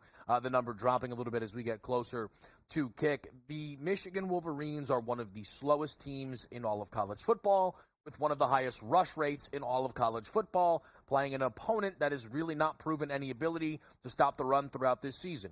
We watched Michigan against Alabama. While I understand that game went over the number, Michigan was scoreless in the second half until they didn't have any other choice but to try and move the football because the game was then on the line. This is a team that prefers to not throw the ball. It is why J.J. McCarthy, before the game against Alabama, was on a multi-game streak of hardly topping 150 passing yards here. So with Michigan, the favorite in the football game, preferring to play slow, that's checkbox number one. On the Washington side of the ball, I don't know if the same explosive passes that they've come accustomed to are not there. See, the beautiful thing for Alabama or for Michigan last week was playing Alabama. I understand that Milroe and Penix, for a lot of people, think is an obvious advantage towards Penix. But as far as throwing the deep pass this season, that is dead even. And they made sure that Milroe did not have those same deep opportunities. So for Washington, who I think will have close to zero success tonight running the football, all of your passing opportunities are going to have to be taking what's in front of you and taking what the defense gives you. And they can do that, but it makes things slow, and it makes the rush attempts really not all that productive. It, again, pushes me here towards an under at 56.5. Two props, one on Washington and one on Michigan. The bounce back for Jalen McMillan, to me, is clear and obvious at 59.5 receiving yards. Still last week had the same amount of targets as Rome Odunze and one more than Jalen Polk. He just was not able to be as explosive in this game. And if Polk and Rome are going to rely on those down deep field targets, which Michigan is going to do everything they can to neutralize, that's even more opportunities for Polk. Boy, I would love an over targets prop, but you can bet his receptions at 5.5. That number didn't move. What they did move was his receiving yards down by 15 yards. I think, again, a crazy overreaction from the books to put this at 59.5. And then an over for 50.5 rushing plus receiving yards for Donovan Edwards. C.J. Baxter last week, 103 rushing plus receiving. His backup, Jaden Blue, 104 rushing plus receiving. We've seen this team not just be vulnerable to running backs on the ground, but also through the air. Damian Martinez, who is not an elite pass catcher, had 44 receiving yards when this team drew up against Oregon State. We even saw Bucky Irving struggle. So what that tells me is if, by some miracle, this team can stop Blake Corum, Donovan Edwards could still be explosive in the way that Jordan James was. 3 regular season Big Ten games were finished with Donovan Edwards having double-digit carries in all of them. I think rush work will be there. He had 4 against Iowa and against Alabama. Again, that might just be enough. The pass-catching opportunities before the 3 regular season games that ended up Big Ten play, he had a 6-game window where 5 out of the 6 featured 25-plus receiving yards. I couldn't decide if I liked rushing or receiving more, so we bring them together, bless the national championship and the opportunities that we are not accustomed to throughout most of this regular season. Give me Donovan Edwards over 50.5 rushing plus receiving. And that is the beautiful thing. Opportunities in this national championship game that either resemble a big NFL game or in some instances a Super Bowl matchup where you have props on CFP national title game specials like the shortest touchdown of the game over under a yard and a half. So let's start with a prop you don't normally have in a college football Saturday. That who would I be as a man that claims his name is Big Ten Ben in a future Big Ten matchup starting in 2024 by not looking at a kicker prop in terms of points for Washington's Grady Gross, a non-scholarship athlete for the Huskies that earned a scholarship after his game-winning kick against Oregon in the regular season matchup, middle of the way through October in the regular season. 6.5 points is his kicking prop tonight. He has been over that number in 9 of 14 games for the Huskies this year. 11 times when Washington has flirted with 24 points, he has never finished with less than 5. He had 13 points in the Sugar Bowl matchup against Texas. Of course, you are awarded 3 points for a made field goal, 1 point for an extra point, which ties me into 24.5 for Washington's team total. The Huskies have played 3 defenses this year that allow less than 3 touchdowns per game on average. They have gone over 24.5 in all 3 of those matchups, twice against the same defense.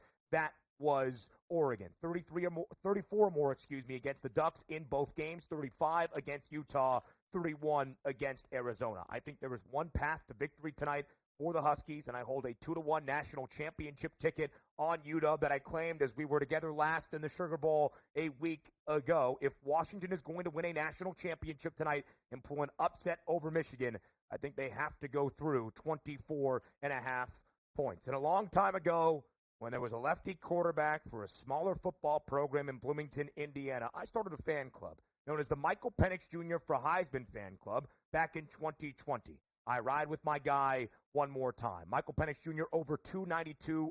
I asked Joe the questions. Kev has given his assessment as well. I do not think there is a world that Michael Penix Jr. does not throw for more than 292.5 passing yards and Washington wins a national championship outright tonight. And I think there's multiple pathways there. If Michigan gets in front, Michael Penix Jr. will continue to air it out, and that is where the Huskies want to initiate their offensive game plan. He has thrown for 300 or more passing yards 10 times this year, 4 games of 409 yards or more. Michigan has only allowed 2 quarterbacks to throw for more than 200 yards this year. Talia Tungavailoa, he threw for 247. Kyle McCord for Ohio State threw for 271. Both of those teams, by the way, scoring 24 points against the Maize and Blue. Now let's flip it over to Michigan. Colston Loveland has been one of J.J. McCarthy's favorite targets all year long. He's the tight end for the Wolverines. Only 2 grabs for 13 yards against Alabama. His receiving yards number tonight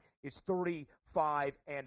I expect him to go over. We mentioned it one time. J.J. McCarthy and Michigan have only played one other passing defense that allows more than 240 yards per game. That was Purdue. J.J. McCarthy threw for 335 yards. Colston Loveland had 55. Didn't really throw a lot against Penn State. Not a single pass attempt for McCarthy nor Michigan in the second half against the Nittany Lions. But in the 2 other biggest games entering the college football playoff against Maryland and Ohio State, Colston Loveland over this number of 35 and a hook. And I agree with Jalen McMillan. I believe you are getting a discount on the Huskies wide receiver. I also just believe in Jalen Polk. If I think Michael Penix Jr. is going to flirt with 300, I think Rome Odunze, Jalen McMillan, and Jalen Polk all have a big night. 53.5, the receiving yards prop for Polk. 5 grabs, 122 yards in the Sugar Bowl, that second CFP semifinal against Texas. He is a guy that's averaging 93.5 receiving yards per game this year. 7 times he has reached the century mark or more. He has gone over this number of 53.5 in 10 of the 12 games he has played for the Huskies this season. Both teams looking for their first national championship in nearly 30 years. The Wolverines claim a co-national championship with the Nebraska Cornhuskers back in 1997.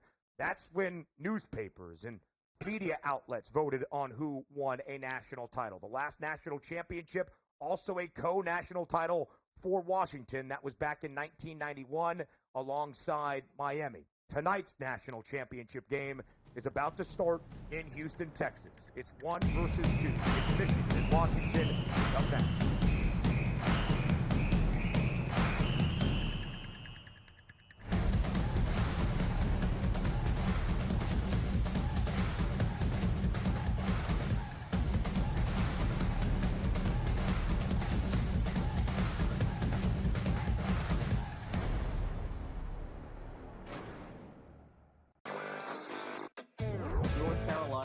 New sports books operating for licenses, and a lot of news always coming out of there. One of the fresh sports betting states. Well, they're a little behind the ball there, so I don't know if they'll be at the starting line in North Carolina.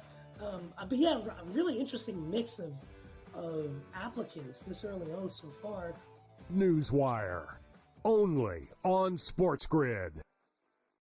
Quarterback at quarterback. We're going to lay some juice. We're going to have some dog prices, and we're going to go right in the middle. Because I don't know what they're doing. To me, they're in a complete rebuild, Kev. Go run. That's where overbackers on this 51.5 shot. So right now we saw a little bit more over money, but it's hovering right around. The winner of this game will be the division. I don't care if they win, because all we care about is the money, baby, the money. Pro Football Today. It's smarter to be on SportsGrid. My best bet is Michael Penix Jr. over 309.5. Let's shop around. Let's get active, and let's get the best of the numbers here, Joe.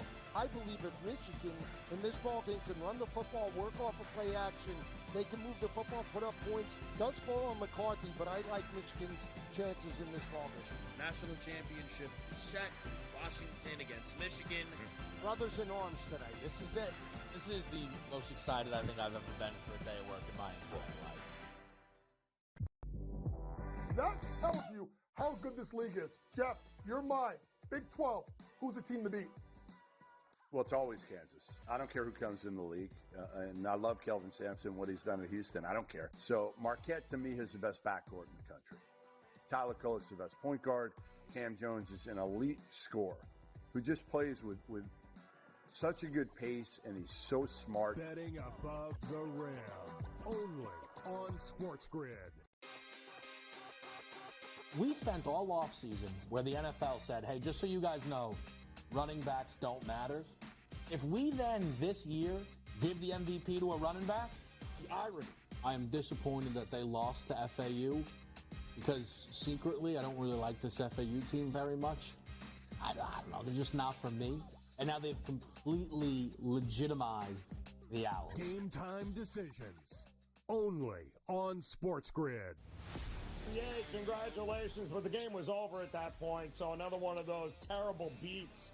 If you had 3.5, 4, even 4.5, this was a 10-point game until the final closing seconds. In-game live, prime time. Only on SportsGrid. SportsGrid, the only streaming sports betting network. Tips, info, and insights to up your IQ. It's smarter to be on SportsGrid.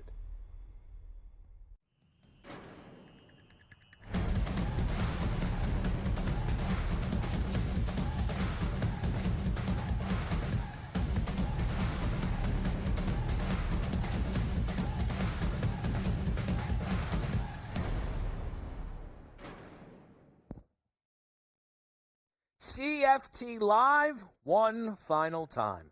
The national championship. Michigan, a 5.5-point favorite against Washington, 1-2 with a total of 56.5. Kevin Walsh, Ben Stevens, and Joe Lisi. Potentially you are just tuning in. So, how dare you?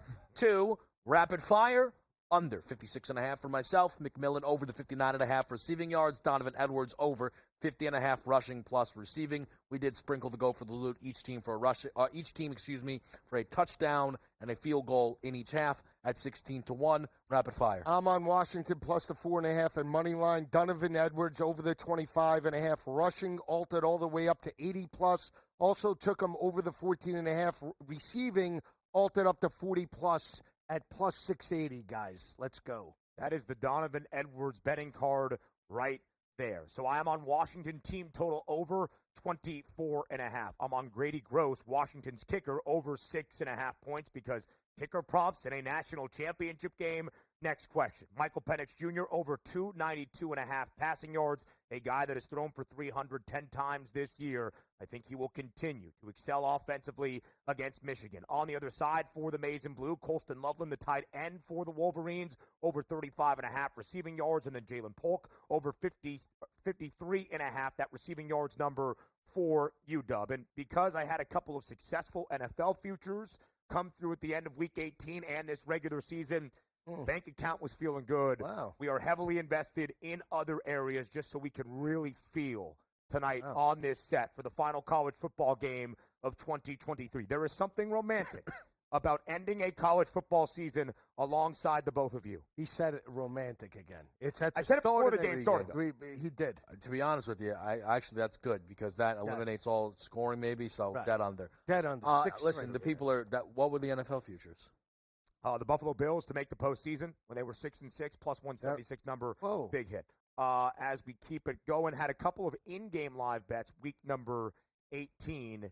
A couple of win total overs that hit as well. Just the bank account was robust. I'm feeling good. I just wanted to know what they were. A couple of the other plays, by the way. Michael Penix Jr. over 4.5 rushing yards, hoping he does not get sacked tonight. Of course, that will be a key matchup. Washington only allowed 11 sacks in total this year. Penix was not really touched in the Sugar Bowl against Texas. Of course, Michigan sacked Jalen Milroe 6 separate times, 10 tackles for loss in total in the Rose Bowl, a key matchup. And Tybo Rogers trying to do what we did in the Rose Bowl with the right handicap, but the wrong player. Roydell Williams over his number. He wasn't the second or even third back for the Crimson Tide. Clearly missed a blocking assignment early on in Pasadena. Tybo Rogers, assuming Dylan Johnson is not 100% effective, going over 20.5 rushing yards for Washington tonight. He had 19 against Texas. Some are calling him the wheel on the early line. I was just saying with the NFL. He says wheel and just throws it out there like it could be a good thing. Right. I have always ascertained that wheel is a bad thing. No, it's Can not. you be the one to direct?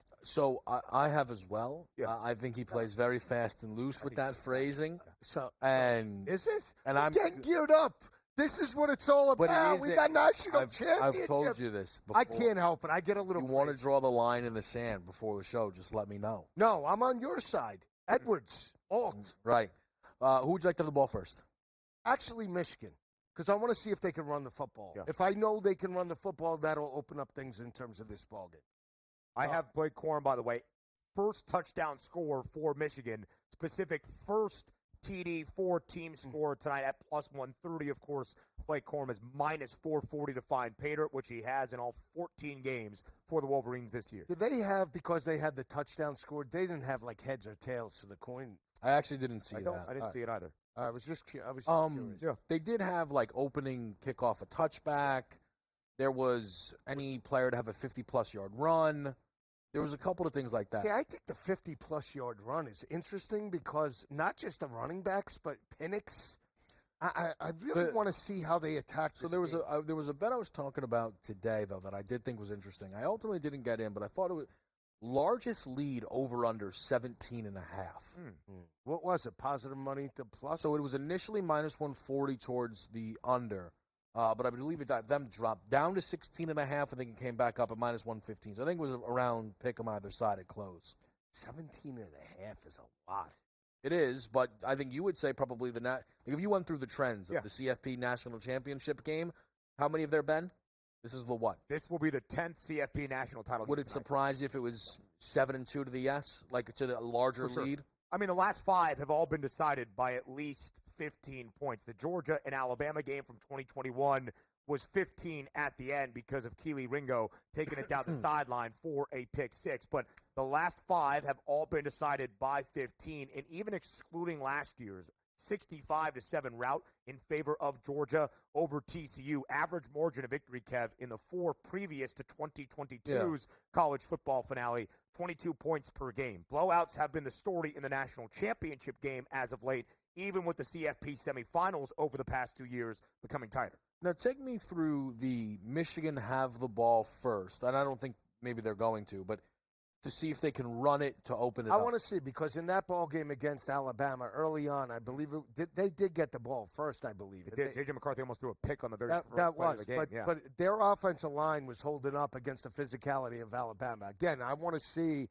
early on in terms of their first possession if it's going to be Texas-like where – yeah, they're going to get the football. Perfect. We'll know now. Beautiful. You know what's really interesting, too? You see Blake Corum in the Rose Bowl, 83 rushing yards. Okay, pretty solid day. Went over his rushing yards prop of 78.5 against the Crimson Tide. He had all 25 yards for Michigan in overtime. 2 carries, found his way into the end zone for his 25th rushing score of the year. Through regulation, at least, of course, that's 58 rushing yards for Blake Corum. I wonder how that looks today, of course, expecting to run it up on a Washington defense that allowed 133 yards per game, 106 and a hook, the closing number for Corum on the ground. Opening kickoff, not a touchback. So that was actually big plus money. Big plus money. Yeah. Returned for not a lot. So this would be a long drive here. I guess, so I'll tell you this as an underbacker. I also wanted Michigan to have the football first. And if you say, hey, the end of this drive is 7-0, are you worried? Nope. Because I think this is going to take 10 minutes off the clock. There's going to be points in this game. It's not a Big Ten total of 43.5. It's 56 in a hook. And even if Washington has a poor offensive game, their team total is 24.5. Michigan's is 30.5. We could get into the 50s tonight and still stay under 56.5, as it is a run play for the Michigan Wolverines to begin in the belly of Blake Corum. Again, as it pertains to the total, this is the 5th game this year for Washington, sub 60. The previous 4 over in 3 of those 4 games. This will be the 6th game for Michigan, its highest total since week number 2 of the college football season. The 6th game, rather, for the Wolverines this year in the 50s. For me, that first run play is a little bit of confirmation bias, admittedly, but what did they do against Alabama on the first play? They threw it and almost threw a pick. So they were never going to come out there on the first play and try and throw the football. Right? Now, they did throw it on the second play for a nice little gain. Picked up a first down. That's exactly my thought process here, though. Cornelius. And it's... Was it? Yeah, better pick up a 7 or 8 there. Again, picks up the first down. I have him over the 37.5. Took it, yeah. You know, and I think Michigan will take their time. Now, the one thing I'm interested, Joe, for yourself and mine as well, Donovan Edwards, just what that looks like. How often are he and Corum out there together? So far, again, it's the 3rd snap of the game. I don't think we've seen Donovan Edwards hit the field yet. No, I think a 3rd down type of situation as well. He's the guy that could get out in space, not to take away from Blake Corum, but that's his game. So offensive line looks good right now. That's exactly what you want to see. And if you're an underbacker, I mean, take 8-9 minutes off the clock. The biggest thing is that Michigan dictates tempo. It looks like we'll see Donovan Edwards. Corum's helmet came his off. helmet came off. That's too bad. Get him north and south. Get him to I just hope for everybody's sake too here they bad. run the football, That's throw it too to Donovan bad. Edwards on this next play. So Oh, you can hear that's Joe too Lisi bad. get That's a little too- bit rowdy. Oh, here. give it a number 7. Yeah, Give him let's the just- rock. Let's just let this go. It's huh? it's a second Let and it 3 breathe, here. Oh, he's got the towel, too. He's got the long towel. Yeah. Circa that him? 1996. That's not him. It's not. Mike Is that crazy? Khalil Mullins? I don't believe that is Donovan Edwards. That's Mullins. We're in trouble. Uh-oh. This is not I mean, the Donovan Edwards didn't have a catch in the Rose Bowl. Did have against a target. Alabama. Not good. Did have a target. Yeah. Can't find that information in most spots. Not good. And Not I good. believe Rip up Blake all is the back onto the field. Yeah, Blake Corum is back onto the field there. So now they came out on a 2nd and 3. What'd they do? They picked up 4 yards on a run play there. Yeah. Everything right now is just take what the defense is giving you. And because Donovan Edwards has not felt like his usual explosive self on the year, Blake Corum is not the explosive runner this season compared to last season. Again, Michigan run plays work, but they've not really been able to hit home runs throughout this season. Johnson? Is that Johnson? I believe so. Kid's eating. J.J. Kid's McCarthy, perfect 2 for 2 so far tonight. Both targets, both completions. Now, Cornelius Johnson. What was the number that he closed at, receiving yards wise? 37.5. Down from 40.5. So midday it was 40.5. Let me just say, Washington took a gamble there. They utilized a run blitz to get some pressure, and obviously the short to intermediate throw was there. We haven't seen one deep shot yet, and it's going to work off of play action. If they can run the football here, Mullins is in the back there again. This is not. No. Rip up every Edwards ticket. Yeah. Rip it up. Normally, I don't agree with your knee-jerk reactions on the opening drive of a game, but I would kind of feel how you feel right now. And also, both plays for Khalil Mullins, he's been in the football game. They ran it. Yes, they have. Just picked up a first down. About 11 for or the 12. Mason Blue as well. I will say this. One thing we didn't talk about, sorry, Kev, to interrupt kind of there, but as we talked about in the Alabama game, how important it was for the Crimson Tide to keep Jalen Milroe upright. They didn't do a very good job of that. Michigan did, even without Zach Zinter, that, of course, was injured for the rest of this season in that Ohio State game. I wonder, against a talent like Braylon Trice, how much pressure Washington wants to get on J.J. McCarthy tonight, and, of course, in the ground game, establishing that run for the Maize and Blue, if it has an impact in tonight's national championship game. Yeah, I just want to say quickly, and as someone who's also on Donovan Edwards, yes, of course, this frustrates me, but the fact that, as J.J. McCarthy's going to take a sack, the fact that Donovan Edwards may be injured, okay, because I'm doubting that Donovan Edwards was benched heading into this game. No, I don't think so. This is a professional sport. We all know it. We can pretend that it's not as a professional sport.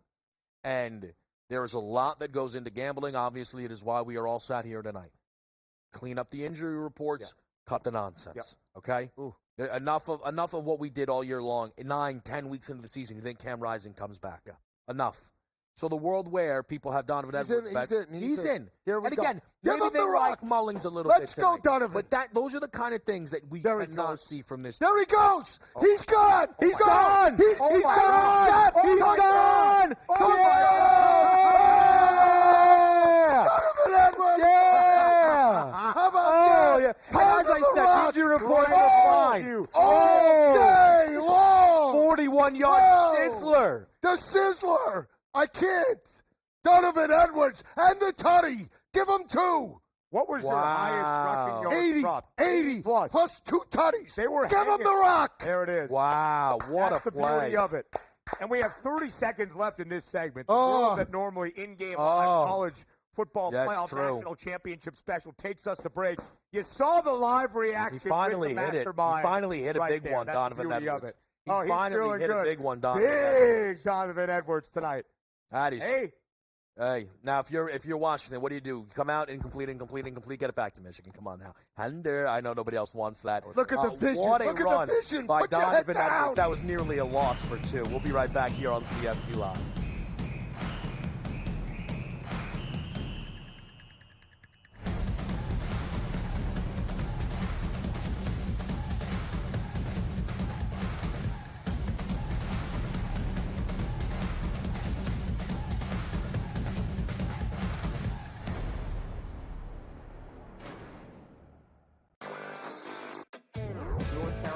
we've got new sports books operating for licenses, and a lot of news always coming out of there. One of the fresh sports betting states. Well, they're a little behind the ball there, so I don't know if they'll be at the starting line in North Carolina. But yeah, a really interesting mix of applicants this early on so far. Newswire, only on SportsGrid. Quarterback at quarterback. We're going to lay some juice. We're going to have some dog prices, and we're going to go right in the middle. Because I don't know what they're doing. To me, they're in a complete rebuild, Kev. Go run, run, run. That's where overbackers on this 51.5 shot. Right now, we saw a little bit more over money, but it's hovering right around. The winner of this game will be the division I don't care if they win because all we care about is the money, baby, the money. Pro Football Today. It's smarter to be on SportsGrid. My best bet is Michael Penix Jr. over 309.5. Touchdown from round. Let's get active and let's get the best of the numbers here, Joe.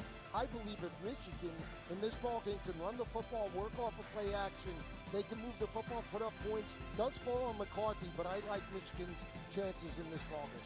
National championship is set. Washington against Michigan. Brothers in arms today. This is it. This is the most excited I think I've ever been for a day of work in my entire life. That tells you how good this league is. Jeff, you're mine. Big 12. Who's the team to beat? Well, it's always Kansas. I don't care who comes in the league. And I love Kelvin Sampson, what he's done at Houston. I don't care. So Marquette, to me, is the best backcourt in the country. Tyler Kolek's the best point guard. Cam Jones is an elite scorer who just plays with such a good pace, and he's so smart. Betting above the rim, only on SportsGrid. We spent all offseason where the NFL said, hey, just so you guys know, running backs don't matter. If we then this year give the MVP to a running back, The irony. I am disappointed that they lost to FAU because secretly I don't really like this FAU team very much. I don't know. They're just not for me. And now they've completely legitimized the Owls. Game time decisions, only on SportsGrid. Yay, congratulations, but the game was over at that point, so another one of those terrible beats. If you had 3.5, 4, even 4.5, this was a 10-point game until the final closing seconds. In-game live, prime time, only on SportsGrid. SportsGrid, the only streaming sports betting network. Tips, info, and insights to up your IQ. It's smarter to be on SportsGrid.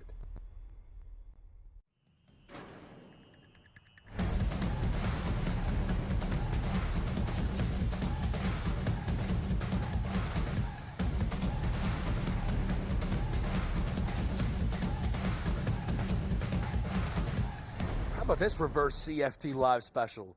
We had a touchdown on air, and you haven't missed a thing since. Absolutely glorious. Beautiful. Donovan Edwards, for those that are trying to play catch-up here, that is the first touchdown scorer of the game, first team touchdown scorer, I know. Yeah, and, of course, his anytime, which was a touch underneath 2-1.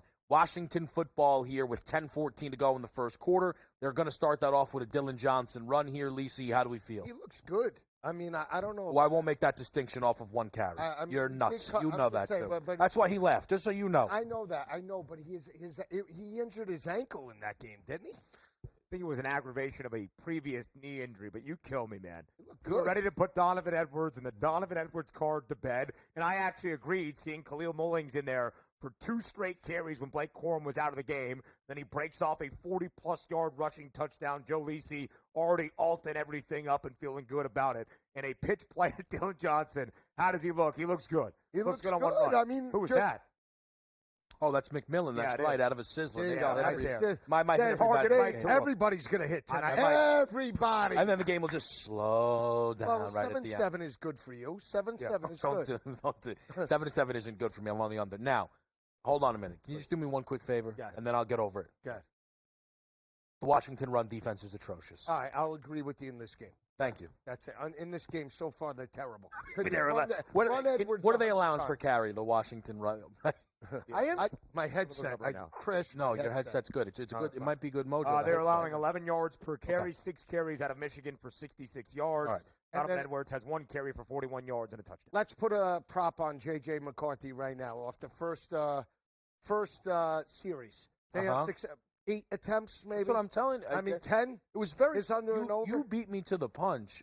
I don't know unless you're messing around, but when you brought up the Penn State game to me, again, I will never slander Washington with the Penn State offense. No. But what that box score looked like for Michigan's offense, I think they would absolutely love to copy and paste here today against Washington. We are coming up against the break. It's a 2nd and 7 for the Huskies. Go nowhere. It's less than a minute. We're right back here. Washington might be punting. We might be celebrating a McMillan touchdown. We'll find out in a minute.